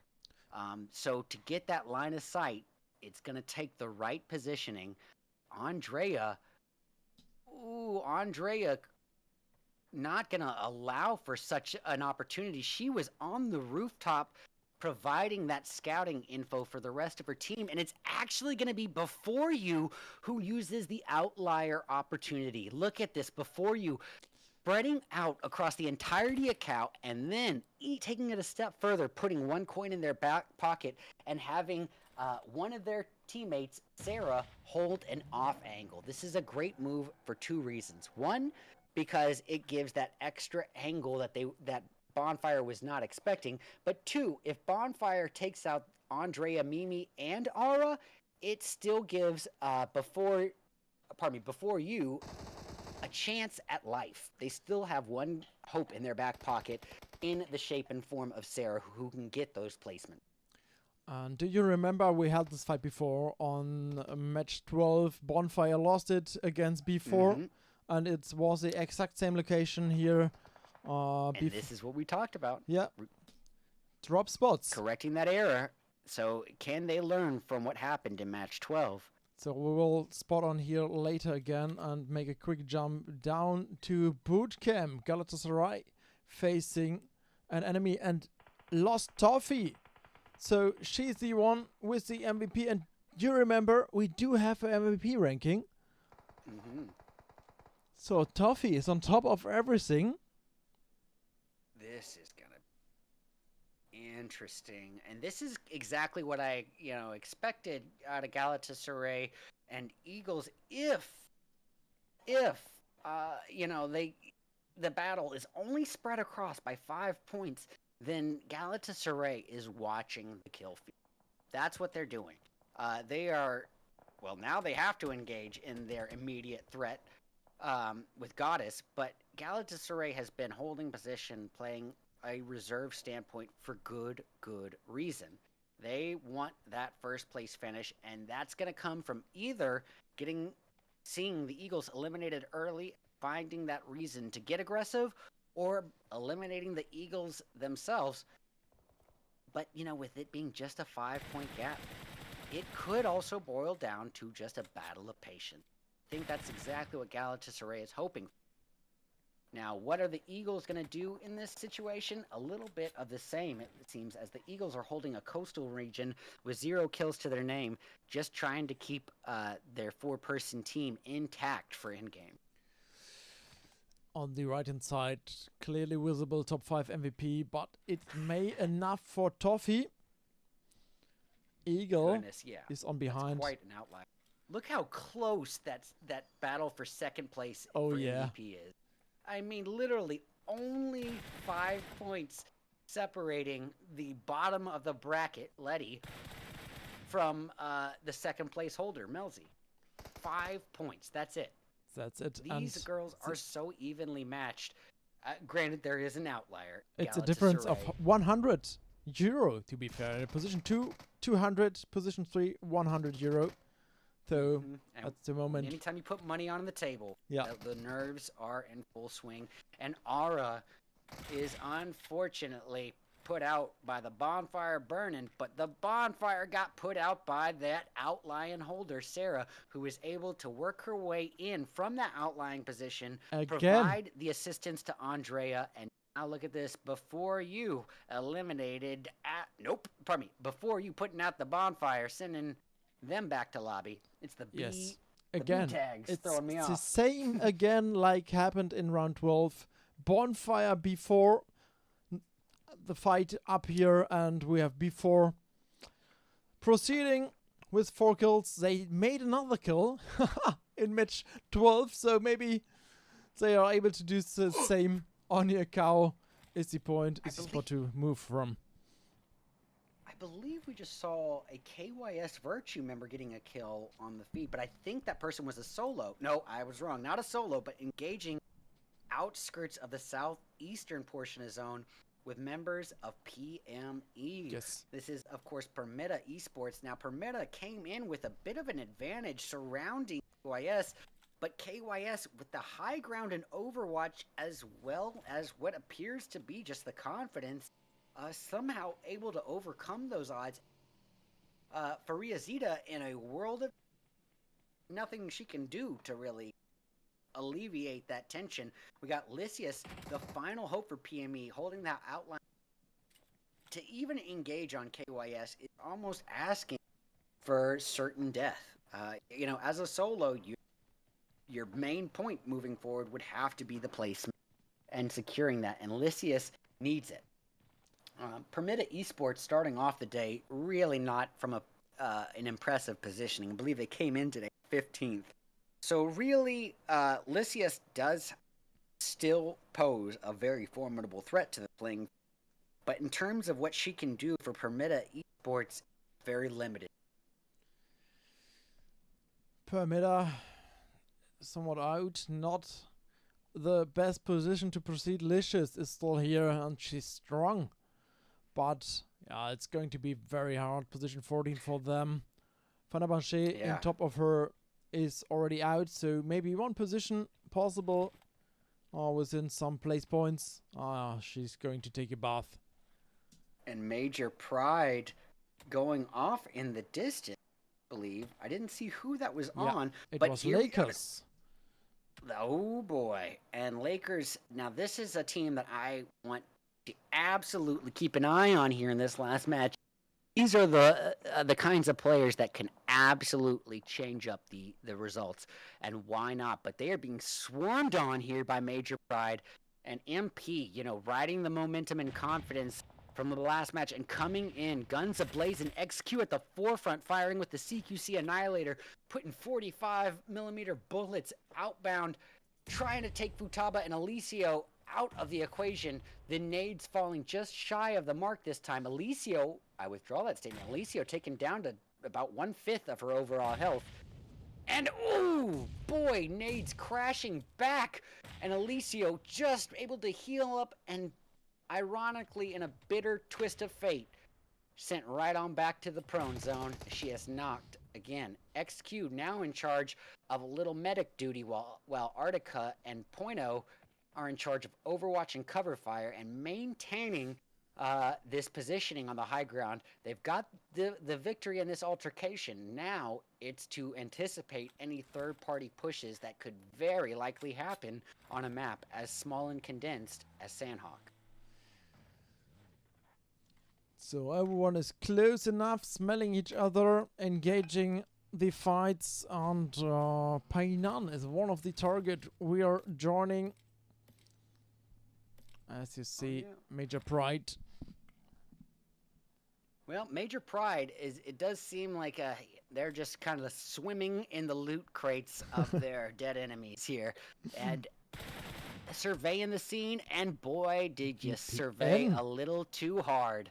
VPN having their own little private connection line to Yagi's face here, and seems to be a fiber optic connection as Yagi is quickly wrecked in the head. One shot to the dome, sent down. Luckily, teammates here and about able to get the revive before the inevitable push from VPN. Now look what VPN's doing, a 2-2 split, holding trying to get behind and in front to add that panic factor for the BOA strat that I like to call it. Xena working her way up. Guns ablaze and trying to take Artica out of the... Not a single bullet really connecting on that. But VPN did scare Major Pride out of that high ground positioning. Oh, yeah. Giving them an overwatch right over their opponent. The only downside to that in this case is that it is Sandhawk. So much cover everywhere. Even where the buildings aren't afforded, the geographical cover is everywhere. There's hills, divots, but even then, an abundance of trees, boulders, and grass to hide inside when buildings aren't there. So even though they have the overwatch, the line of sight on Major Pride probably isn't going to be all that clear. So what a good tactic from VPN Esports, and you can clearly see that they are communicating in their team, that they are aware of what they are doing. It's not a... They do it on purpose, like splitting on 2 and 2, pushing Major Pride and now leaving the scene, and it worked. You can clearly see the difference on that push. Yeah, I love it. Yeah, they're diversifying their portfolio, putting their eggs in multiple baskets, putting the coins in multiple pockets, not putting all their hope into one solitary unit, but splitting it up into teams of 2 that gives them multiple angles on their opponents, opportunity to engage with multiple aggressing enemies if needed, but even more so if 2 of them are taken out, they still have 2 more members a little spaced off to either retaliate or escape to a position of safety. So I'm all for it. And look here, a battle of patience has loomed here between Twisted Minds and Before You. So my prediction that I never got to say at the beginning that I said was wrong was right. But again, I have never been this correct with predictions ever. So I'm just going to enjoy the moment. It's never going to happen again. But here we have it. Let me gloat for a second because the battle of patience in Painan has happened. And what I mean 2 teams on opposite ends of the river with this much cover afforded to each team member. It really can leave for a standoff.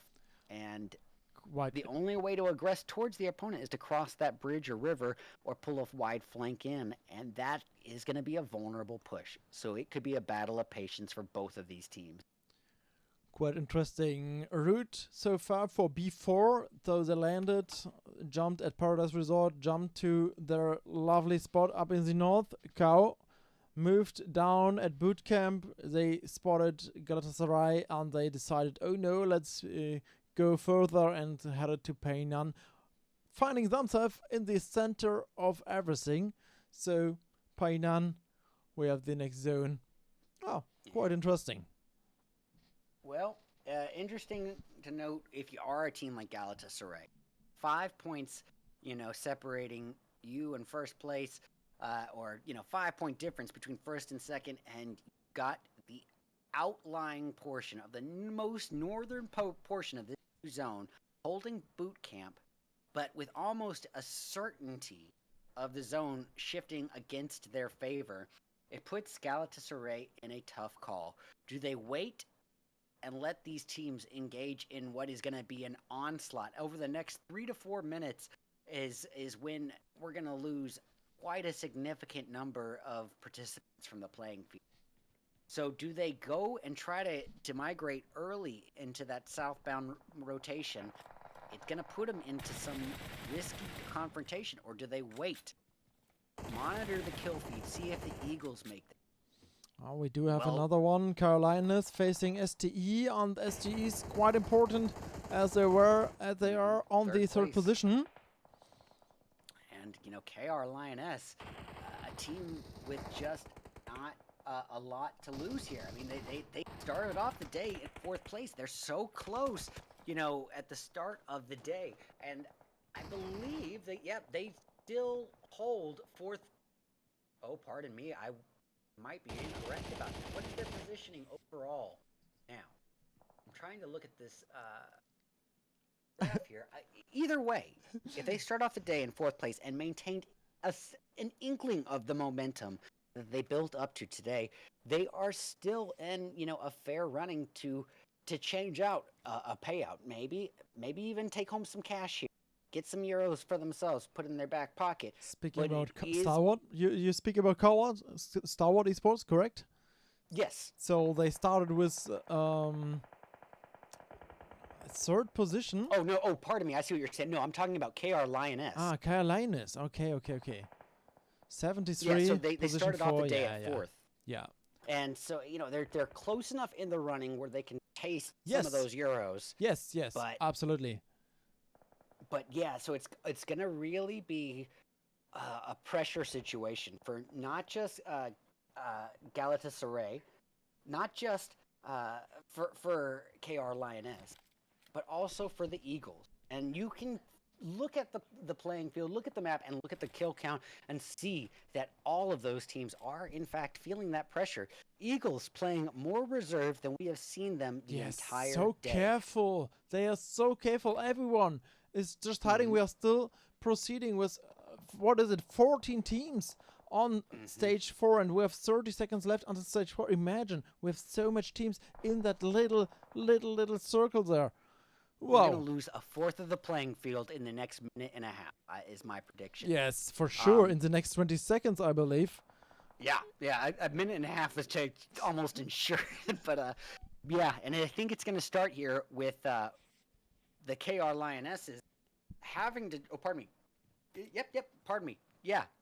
KR Lionesses are going to indeed have to work their way into this and potentially duke it out with none other than Dennis Bank, or even if that rotation is to be continued with the likes of Stalwart. And now this could be a real opportunity for a change in the wind. And Stalwart Esports got caster cursed by me opening my big mouth, and just like that, Major Pride, who has turned the tides for quite a lot of participants in the last couple matches, does so yet again, taking out the 3rd placeholder from that high ground, bringing themselves up to 5 kills. And look at this, 4 of those 5 go to Yagi alone. Made a pretty good job, Yagi. So Major Pride, this is how you handle a final day right here. final day strong sportsmanlike performance here. And XQ, as I say that, what is going on? XQ straying from the path, running through open field into the line of sight of what could be 4 to 5 teams, trying to see what the angle is there, but I'm not so sure that this was a planned rotation or a panic rotation. XQ really serving herself up there on a platter, and somehow it wasn't her who was taken down, but Artica and Yagi swallowing a healthy dinner of bullets. Yagi, their heaviest hitter, that is not someone you want to lose at this point. And honestly, to add on to it, Major Pride now engaging with the likes of the Dennis Bank Wildcats from that distance when there are numerous teams in closer proximity and some behind. This is a very risky move from a team that has been playing above average the past few matches, not been affording many mistakes. Well, Major Pride definitely fell victim to their nerves here. And in that split second, one quick mistake can kind of snowball and accrue into several mistakes. I think that's what we saw happen. Absolutely. And yeah, I can feel the pressure for the teams. They have to go into zone. It's stage 5, so it hurts a lot. And this is it for Major Pride. Up on the bridge, not the best spot to rotate into. But they had a good game here with a lot of kills. Let's take a look at the top 2 teams, now both reduced. I don't believe it shows it on the kill feed yet, but I believe that the Eagles are down to a 3-piece, as well as Galatasaray here. And look at this, Eagles still 0 kills to their name. Galatasaray able to put up 1 elim, so we got a 4-point gap between first and second place right now. And neither team eliminated to decide how many placement points are on the table. It all boils down to these final moments. And we're coming closer. B4 is out. Oh, yeah. Bloodbath warfare. Here we go. And the Eagles in the high ground, shooting from the treetops, and now just bringing about an aggressive push towards the KYS Virtue. And Purple is going to be seeing red as she has got shot in the face, sent back to lobby. And the Eagles now deuce down from a 3-piece down to Letty alone. And this is where Galatasaray is going to thrive. All the patience paying off right here and now, and that's it. So that means 7 to, I don't know how many placement points that means for them. Not many for the Eagles. And Galatasaray, who already has 2 elimination points, this is theirs for the taking. This is where they only 4, and we are proceeding as Galatasaray is in a fight here. 150, 151. They may take the first position. Only 1 point for Galatasaray. No. Well, they've got it. They've got it in the bag because the placement points. They're the placement points, right? No matter what, they have to get more placement points than the Eagles did. So this is Galatasaray waiting until the last potential moment and then capitalizing. Just as I said, they watch that kill feed like a hawk. And no pun intended, for the Eagles to be dropped. And once they were, now is their time to shine. They are feeling. I mean, they will for sure get it. 115. They are even now, so they get pushed, and maybe this is the end for Galatasaray. Even so, will be. Even so. Nicely done, Goddess. Mikasa saying, you know, this jungle is my house. They just they didn't lost it yet. They do have a chance yet. They are even. Galatasaray got it. Right. Okay, they got it. 152, 153 points. They made it. Oh my goodness. God. And just by the hair on their chin here. Yes. Galatasaray with 1 person alive, 1 difference-making variable, just clinging to life by the toe-to-heel kind of spread out here. And goodness knows, for Virtue to be eliminated before Galatasaray here is huge. Now Mikasa, high ground, working on Rose, and now that puts Sonya in a rough position. swimming in a pool of smoke, gonna try to revive her teammate, but probably not with the time remaining. Oh yeah, she definitely has the time to do so. We're at the concluding portion of Phase 7. We often don't even reach Phase 7 in Sandhawk matches, so this is going to be Goddess's real opportunity to send that final message to Galatasaray. Galatasaray's final hope, cooking up a nade to end all nades. Like you didn't think it was going to be a DBS finish. It would be a nice chicken dinner for them. Galatasaray, Victoria. It's only 2 teams left, and they 1v2s happen. Go for it. Happen. It can happen. Oh, yeah. Fair fight, but no health for Diff. No health. It's all Mikas's. She's strong. She's such a and strong that player. zone. That's it. Yeah, that zone, adding that extra time variable, it was done and done. But great work. We have to replay And this. honestly, hats off to Galatasaray as well. That is how you play an in-game in that context. Oh yeah. When you have that much riding on the line, 10,000 euros in the prize pool, and just 5 points separating you from that first place chicken dinner on the tip of your tongue finish, you cannot make a single mistake. And when that zone at the ending portions of stage 4 hits, that's when the numbers drop, the participants drop like flies, and every single second counts. Every second longer that you can cling to placement and get just 1 slot more of placement points, it's a huge difference maker. And Galatasaray's Diff 2 just playing it in full form. Really well done by all the teams, to be honest. What an in-game to a final match. What an escalation here in the end, and this is the final scene. It's not the chicken dinner on the final match for Galatasaray, but they made an awesome fight on here. 154. Yeah, Hey, that's it's why quite the strong. expression ain't nothing wrong with silver.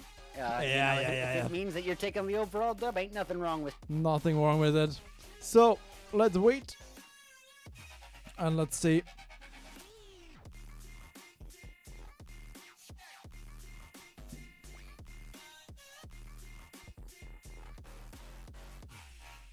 Oh man, Victoria. That could have been the knock to change the outcome, but unfortunately losing that member put a little bit of last second pressure on. Luckily they were able to clutch it. Yeah, But here we they see were. Okay, what a in-game. so we do have the points and Oh my all the data. I'm happy to go over it. Here we are with Goddess on the chicken dinner, 14 eliminations, 24 points, and this points us to the last screen. Yeah, look on the data, look on the winner, look on everything out of 3 match days on this grand final in PUBG Mobile Female Competition. Wow. Oh my goodness. To get this many matches under the board and a grand final of 15 matches and then only a 3-point difference separating first and second place. What a evenly matched competition this was. I mean, realistically, looking at the point dispersion, yeah, you've got your usual suspects. You've got your usual highest performers, but then, literally 10th place separated from, I guess, 4th place by, is that less than 20 points? I mean, that is where things really duke it out. Around the mid bracket of this ladder was where we saw teams just neck and neck, heel to heel, and then heel to toe, just duking it out bullet for these positions here. And honestly, I said it every single match today, but not a single team taking their eye off of what was important from this competition. Building the synergy, building the momentum, building your talent as a team, and keeping your eye on the prize in terms of what we can do And even if you are brought down to the last pace position, coming into start off the day from 20th place, you can still absolutely change the outcome of a tournament like this in just one match alone. And as we saw, hey, the Eagles being shot from the nest, round 5. Those little difference makers, they matter. Yeah, if you knew it before, so like if you have made 2 more kills, 3 more kills in the first match after 50 matches, if you knew before, maybe it's a difference, but you give everything you have, and in the end, it's crazy to have so less points in between the teams, and we are speaking about overall standings all the time, so let's push them in here.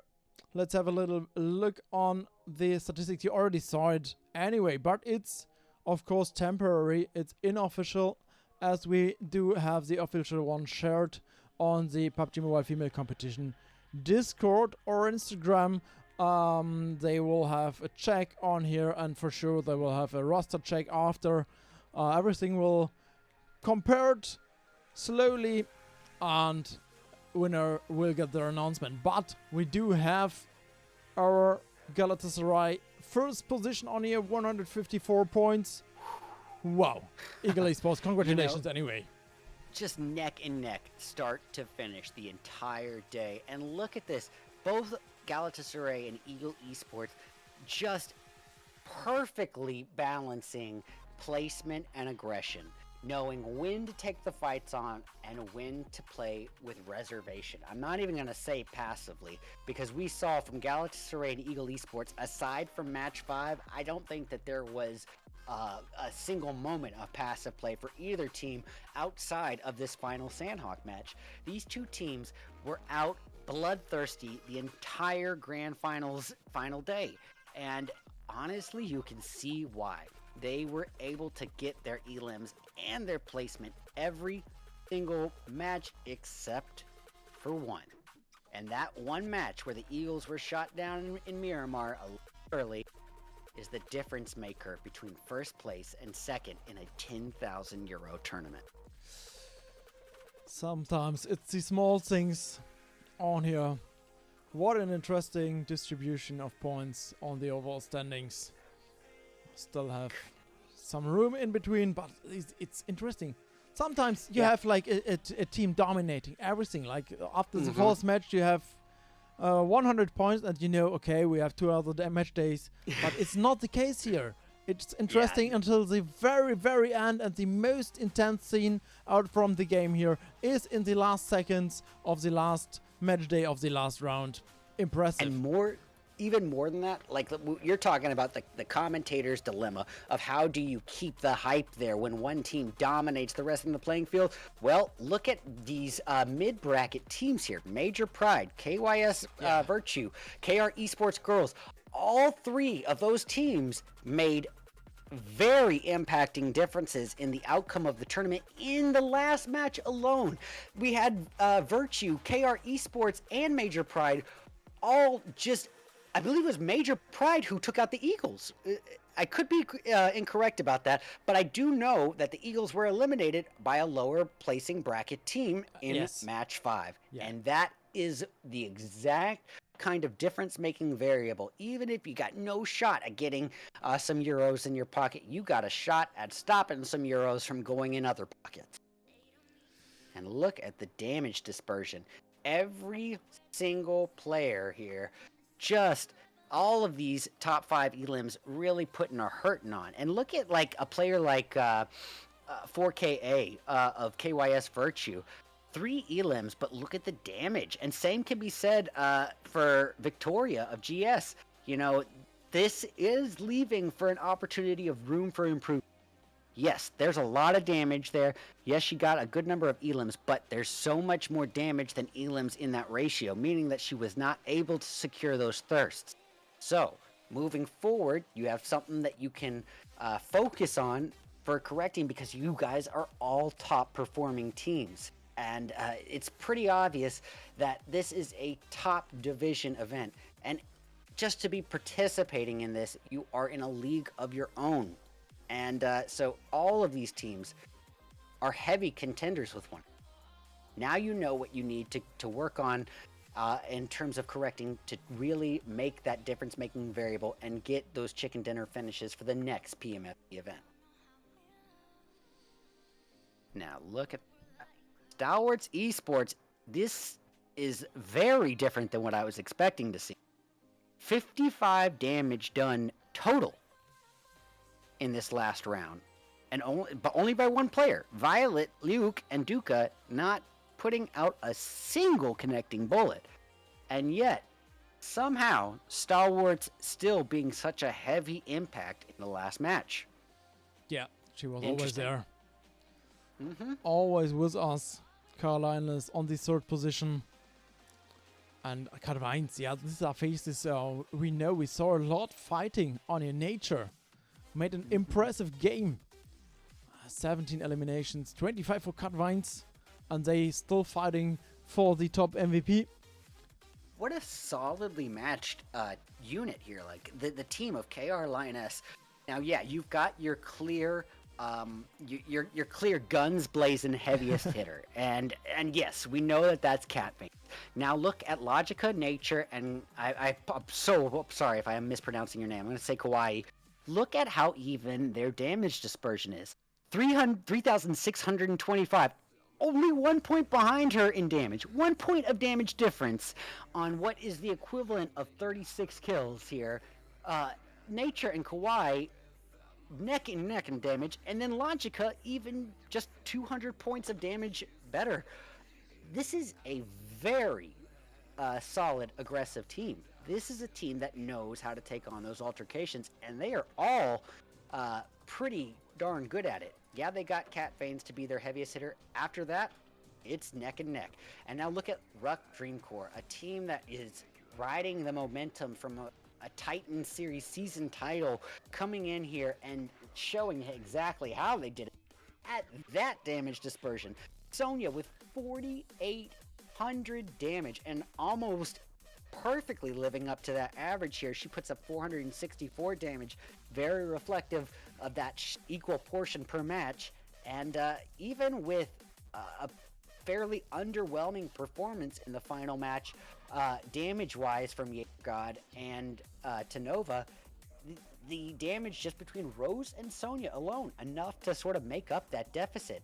And honestly, every single player here serving a strong role and serving it pretty well.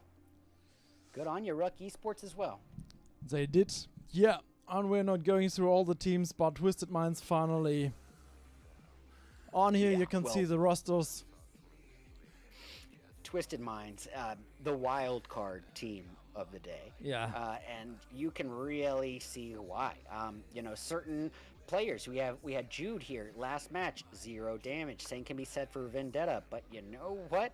Then look at the overall damage of Lara and Kadi. Just from everything, and you know what? Let's take it a step further. RNO, they're all putting up very impressive numbers. RNO and Lara on a blood path, just absolute berserker strat here. And I say the berserker strat because back in like the days, it would mean carrying 2 big old weapons and not really worrying about. Girls are out here hunting because they are that comfortable in their fights. And, yes, it has been a wild card event for them. But boy, when Twisted Minds pops off and gets their momentum going, that is something that cannot be overlooked by any opponent. There we go. Top 5 eliminations overall. We do have a spread. We mentioned it, 300, 200, 100. So, again, this is not the final result, but it gives us a good view. And I do think Toffee just did it. She just nailed it. 35 eliminations on here. And a deserved prize pool on the first position. That's very reflective of how I think the overall standings showed coming into it. There is one very, very clear outlier in terms of eliminations, and I guess in terms of damage. Now look at how close the bracket gets. Yeah. how small of a gap it is in terms of eliminations and damage between these the next 80% of these top elims players. It's literally 26, 25, 25. One elimination separating fifth from second place elimination count. And literally only 700 damage in that gap as well. This Yep. only goes to tell me one thing, Roast. Just how evenly matched these participants are. Just how close the gap of competition is in a level as high as this tier of competition between these ladies. It is going to be insane to see what these teams do to each other in the seasons to come and future PMFC events. I am expecting some absolute revenge plays. I'm expecting rivalries set out and some toxicity plays as well. Major Pride, you know, honestly, to leave that lasting message to the rest of the playing field, I'm going to have my eye on Major Pride moving forward into, because they just proven in the last moments what sort of difference makers these girls can play and just how closely they are in terms of talent and skill level, as well as synergy and experience. Yes, it is so much fun watching this female competition with all these female-only teams. I was never aware that so many female teams exist in the community and that this kind of community is there, and it's so much fun. It's so professional. It's so well organized, and they play so well. I absolutely love it, and for sure the event brought me personally into the idea I will watch this further. So PUBG Mobile. Did you notice that every team played till the end? Oh yeah. I'm just saying. Every team. There's a maturity gap between men and women, and it just got shown in. This is the first event I think I've casted here where every team has stayed for every match. I have watched official events where teams, after some of the top watch teams, after one bad match, say, all right, we're dipping out. Even if it means a consequence being imposed for future events, they'll dip out. Here, we saw nothing but professionalism and extremely high levels of gameplay. Just a blast to be a part of. And thank you guys so much to PMFC and Roast for bringing me in here and letting me watch and commentate on some of this insane action on the final day when everything was on the line. It was just an absolute blast. It was such a pleasure to cast with you and to make all the event with you. It was awesome to have you on board, so thank you very much for joining. And if you want to follow him, what's your Instagram, Eagle? So I can be found pretty much on all platforms, all social medias, and all streaming platforms as Red Eyes Casting. Red Eyes Casting. There we go. Yeah, that's right. And it's a recent change. I'm just launching the rebrand under that name here. So feel free to find me under that. If not, I will be tuning into a lot of these events moving forward. So I'll be seeing y'all in the chat feed or maybe a future commentary and event. But either way, thank you so much for bringing me in. And thank you to the ladies and participants involved for putting on such an impressive performance and making the last 3.5 hours just so intense. I mean, absolutely. I'm gonna lose my voice today for sure because of the insane performance and the insane effort that these participants put forward today. And when we speak about thank you, we have to raise a big thank you for the sponsor of today's event. It's 360 Event, who is spending more than 10k for this awesome event to make it possible. And I say thank you in terms of every player, every part of the community for making this possible. So leave a follow on the channel, leave a follow on his Instagram. You have found it down in the chat and on the Discord already. So 360 Event is the sponsor of this whole event, and I am allowed to tell you, girls, that the prize pool will be paid out in the next 30 business days. So everything will be checked, everything will be organized, everything will be published on the Discord, and then the payout will proceed. So that's Very good. And I think that's the end for today. Do you have anything left to say? Yeah, I just want to say a huge shout out to Event 360 as well. I think community tournaments are the entire backbone that leads to the professional esports scenes. And so to put on an event like this, we don't have enough female exclusive events in the scene yet. And I think that if today showed anything, it's just exactly why they are so neat. Because this is a level of gameplay on its own that is just a level of professionalism on its own, standing apart from the rest. We need more community tournaments like this. So anytime sponsors are willing to step up and make the play for that, huge respect in my book. So shout out to Event 360, shout out to PMFC, shout out to the participants, and shout out to Euro Elite and Roast as well for letting me be a part of it. Hope you all have a great night. Have fun. Be safe. Be kind to one another. Congratulations. Have a good night. Bye-bye.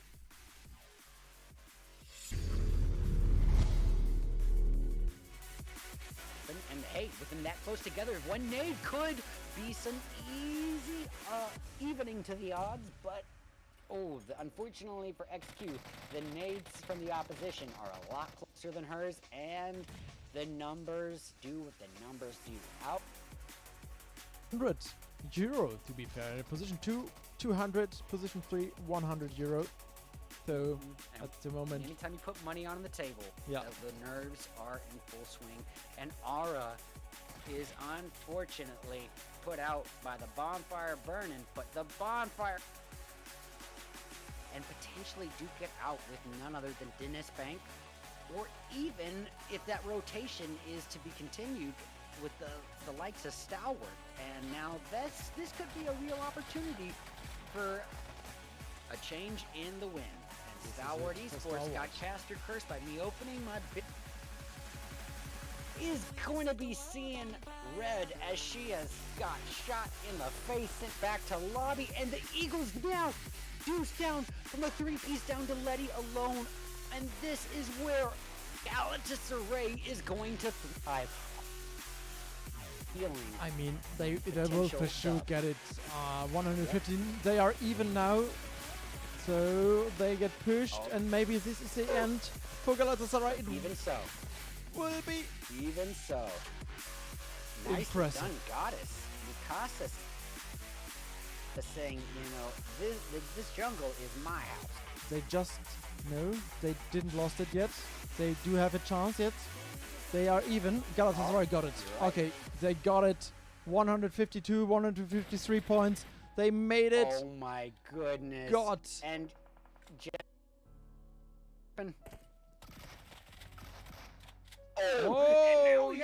Fair fight, but no health for Diff. No health. It's all Mikasa's. She's strong. She's such a strong player. That's it. Yeah, that zone, adding that extra time variable.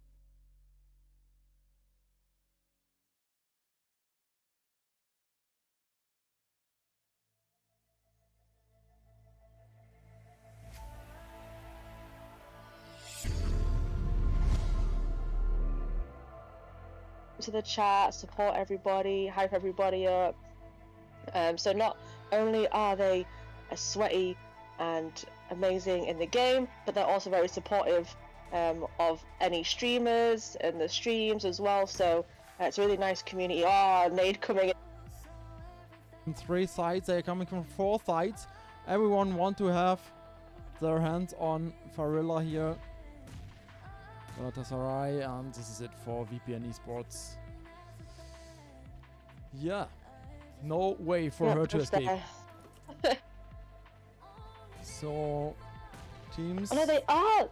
Their Twisted Minds are with them. So did we lose Goddess there? That must have been the last player from Goddess, and Twisted Minds have just pulled up on them as well on this compound. So got to hold off Twisted Minds out too as Barbie gets revived, but Mali's gone down instead. Here the better perimeter is already again reviving themselves, and this is maybe the end for perimeter as Twisted Minds now pushing very aggressive. Yeah, Mali is knocked out, and yeah, we can say GG to perimeter. GG. all the teams from the left-hand side, like Ivy, will join the party. Eagle Esports trying to defend the position. I just seeing there in the kill feed, the solo Aquarius. She's still in this game, by the way, and she's got a knock on Twisted Minds, so she's not going out quietly at all for KIA. We have it's the Inception and Denise Wildcat. So it was Aquarius who was eliminated in 4th place as Yildiz goes down. Voodoo's gone down as well. Tofidi coming in. Carly goes down there in the blue zone, eliminated. In the end, facing one of the beyond positions. Anyway, position 17 for them. Elimination for them as Rovian just going to go over the wall, finish that player off, and the final player. So, Sport Girls, Caddy though does go down, managed to get one. Marvel though down. Hopefully the last one up here for the Kari Sport Girl. She's going to push though. Take on. She's not one knock. She's got one knock. Can she get a second? She's got a second knock. I think there's only one left. And it's. We're going to see the end of one of these teams here. I don't think either of them will back down. Hopeful though, on our last breast there, health, no med kits for her either. So, Simon could have a chance while she gets some loot from the crates. Oh, it's a nade flying in, and there we go. Hopeful eliminated there by that grenade of bonfire. Out Mali, that's an elimination, and I think she's a solo, and there we go, that DBS again takes down Fra. The duo left have to push in here and take care of this, but I don't know if they're going to be able to do it, and there we go. I think she took out 3 there, and then it was Faria coming in. It was, there we go, the last one up. So comes in, Twisted Minds though. I think they're currently with Inception down here. And 6 eliminations now. I think they took a couple out already. Zeros there going down as well, and in comes the push. The DBSs are out. Sealed is though, and managed to get one off on Reno, and then goes out to Caddy. That is Inception eliminated. Good zone. It is Carly who's left to come through the Camp Alpha buildings there, and a duo of Eagle just was. This is the outer corner there, so we're still in the play zone. So they're just in it there as Carly's trying to still push her way in. 7 eliminations for Galatasaray. Her Molotov there thought was nearly going to catch us. Galatasaray had a hard time moving into the zone. Major Pride still alive, facing VPN from behind. Eagle Esports, who just rotated down there to push them, even if it's out of zone. But they wanted to participate within the kill festival here. We can get a accurate nade and locate it. Haven't been able to so far, but Melzy G there takes down her teammate Amy. 2 left. Up as Bianca goes down Thursday by Basant. So Melzy G, that is Eagle Esports out, and it's Rook against VPN. Our last 2 teams, Xena. And Carly goes down there in the blue zone, eliminated by Zeros. Inception, she made it together with her colleagues. So against Galatasaray, and that's the end for them. Congratulations, Galatasaray won first match. Really no problems here for them. I'm sure they know exactly where they are, because with their drop spot they'll know this layout pretty well. And Melina just holding the clock at the moment as one pops up the stairs, and that's going to be Sonia who goes down there to Alina. 21-2 is a very clear tactic, searching for Rock Green Core, and there we are on the left hand side. Getting caught out there, Alina, she just, I think she realised they were there just a little bit. Another elimination. Watch out for Lara, she's been popping off so far in these first 2 games. I believe there is prizes for MVPs overall as well, am I right? Bonfire there eliminated in the end, and that's 4 evens there now for Twisted, so I think... Major Pride. Up, that's it for Marvel, nice one. But Major Pride is out, that's it for them. Position 16. And yeah, well, that was quite fast. Brown, both of them are brown, and they are fully set. 2 knockdowns at VPN Esports. Perimeter, maybe this is their first option to get a team out from Miramar, and this is it for VPN Esports. Red bars. What a lucky shot for Permitta. I think she got into zone and she's the last woman from her team, and Fenerbahce didn't make it. One nade to rule them all. This is it for Fenerbahce, and 3 kills for Goddess. Permitta still in here? Yes, she's still alive. Everything's fine, and there she is, back on track for Goddess, taking her part of the action, fighting against Lucy, and made a knockdown. Wow! As soon as I started to speak about her, Permitta joined. Wow! That's it. Ay. Okay, the revive will be possible. But good try. I love it. Yeah, good try to even. There's a green core. Shots while moving into zone, and there's another one. She had to go for it while she was trying to run for the zone, but obviously that zone damage did not help at all. And unfortunately couldn't get in there in time, as well as the... They do not join them now. It's a full squad already, and with an open tactic, and Galatasaray started the party. First knockdown for Carolinas. Yeah, the Linus is there doing well, taking out Simmer.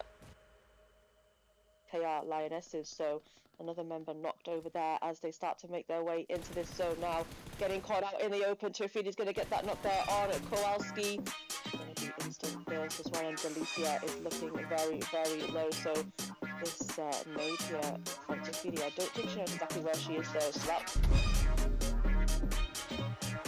There we go. That was a long zone. Galatasaray making that move, and they're going to have to, because there's the house zone. Delicia goes in as well. Still all 3 of them. There we go. We're going to lose this team in 3rd place. Delicia and Galatasaray. And let's see how long they will stay there. But it's their battlefield. Yeah, we've got Inception though here with KYS. DBS out for Zeros.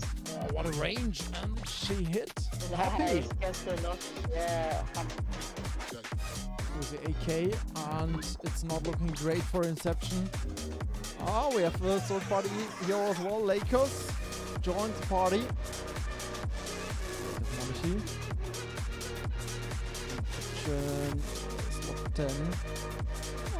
Look, everyone on one location. Next player in there. Goodness, Lucy. We have a hot nade at Ruck. Going in there. Already. Oh! Already dead. DPS. Yeah. There. They are on both sides. Akulaka. She's spotting on 2-4. That's it for Lakers. Whole squad with 3 eliminations. Out on position 13. She's switching a little bit. Ravan, I'm spotting on the left hand side. This VPN, she's healing. So it's a heal party on here. Lucy. So close to Eagle. And VPN Ravan died by zone. That's the end. Squad for sure will make it, and this is the last situation for them. They are searching. They are searching. Trying to find her. She's ready and waiting with that DBS for a 4v1. If we could pull it off, we're about to find out. Has she been spotted? She has now. And there we go. She's going to stop there. She's jumped out and going to get that shot on. Whether we can get the knock out of the vehicle or not. She's managed to pull up at the shack and get that angle on the major pride of players, but they're starting to separate as well. And it is going to be Rito who does get that knock. DPS for Susu. Can she take something from this fight? She's chasing around the shack. It's back and forth around the shack we go. Who's going to be faster? Who can run faster? That DBS is going to win though. And there we go. Take that out. Oh shoot! No, it was a 1v1. It wasn't. Is it good? No, Fataba goes down there, so she does get both of those knocks there. She does manage to get the angle and take out both of them. So 2 knocked down there for Lakers, and the other 2 probably still at the lighthouse, so they will be eliminated there on the road. I reckon we'll be coming out of that one. And Kirk goes down as well. At least it is the last player up for Lakers now, burning up as well. That push still happening from Rook, and there we go. Lakers Monarchy eliminated there by Rook.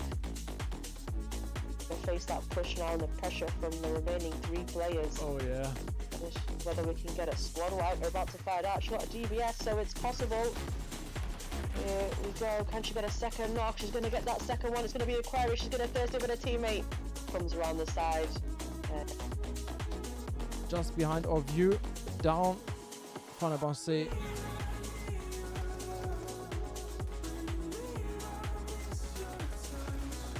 In an ongoing fight. Yeah, from both teams. And everyone's looking at hi. Lena going up there to thirst. Caesar. Okay, Lena is going to go to the revive to Caesar while Athena screeching over here. Interesting decision. That's it. Giving each other the chance there. They're very, very lucky that Eagles actually didn't come down and crash this. Yes. Because will they get shut out though by Inception? Athena is going to go back down there to Alina. And I think now's the time to go to zone, because that zone damage is not going to be kind, and you can't spend too long out here fighting. But Facia still putting in the work, and I think just eliminates both. Oh, what a lucky situation for her. Do we have a push? Yes, lucky. Pushing in here, but get a next knock from Kaya, who's just sneaking everything. They are spotting on here, and look, a whole squad wipe. Or a trio wipe. Oh, wow. Why does everyone want to join the party here? Everyone want to go here? Yeah, it seems like it's the favoured spot, but it's not even... it's not even good in zone. Inside zone, yeah. So they wanted to, maybe they want to need some loot, maybe. All these death crates around. Get some loot. Come down. Next one. Up now for the Lionesses. Sure. Doing great. I just want to spectate it. Logica down. Next one, Cadwell's down. So she's still alive, pushing through it. And this is the top 3. And what a... Takes out Cut Veins. Cut Veins. She's gonna go out to the play zone eventually. Oh, that's it. And we are still here with... Oh, look who's left. Galatasaray, and on the left hand side, it's Eagle! It's Eagles in Galatasaray. Perfectly played once again by Eagles. So maybe they just needed a warm up in the first couple of games, and now they're coming with their chickens. Bianca now is going to go down to simmer. They won't go down easily. Galatasaray, they're going to have to push in. There's going to be a solo for them now, and it will be. There we go. A winner again for Eagles. So. And yeah, so you have the flank from Galatasaray from the left hand side, but Farilla spotted it, so it's a 1v1. Oh, just got shot from behind. That's it for VPN. Oh, but they did have that angle onto KLS, and now looking at Major Pride, they're going to have to push into them. They want to make it into zone, maybe try and go wild. Major Pride are focused on KYS. It's going to be a tough ask for the yellow team there. All these 2 teams Yeah, Eagle just push into the zone there onto before you. Cat lanes out, off she goes, leading from the front for KR. As before you just go out to the Eagle players there.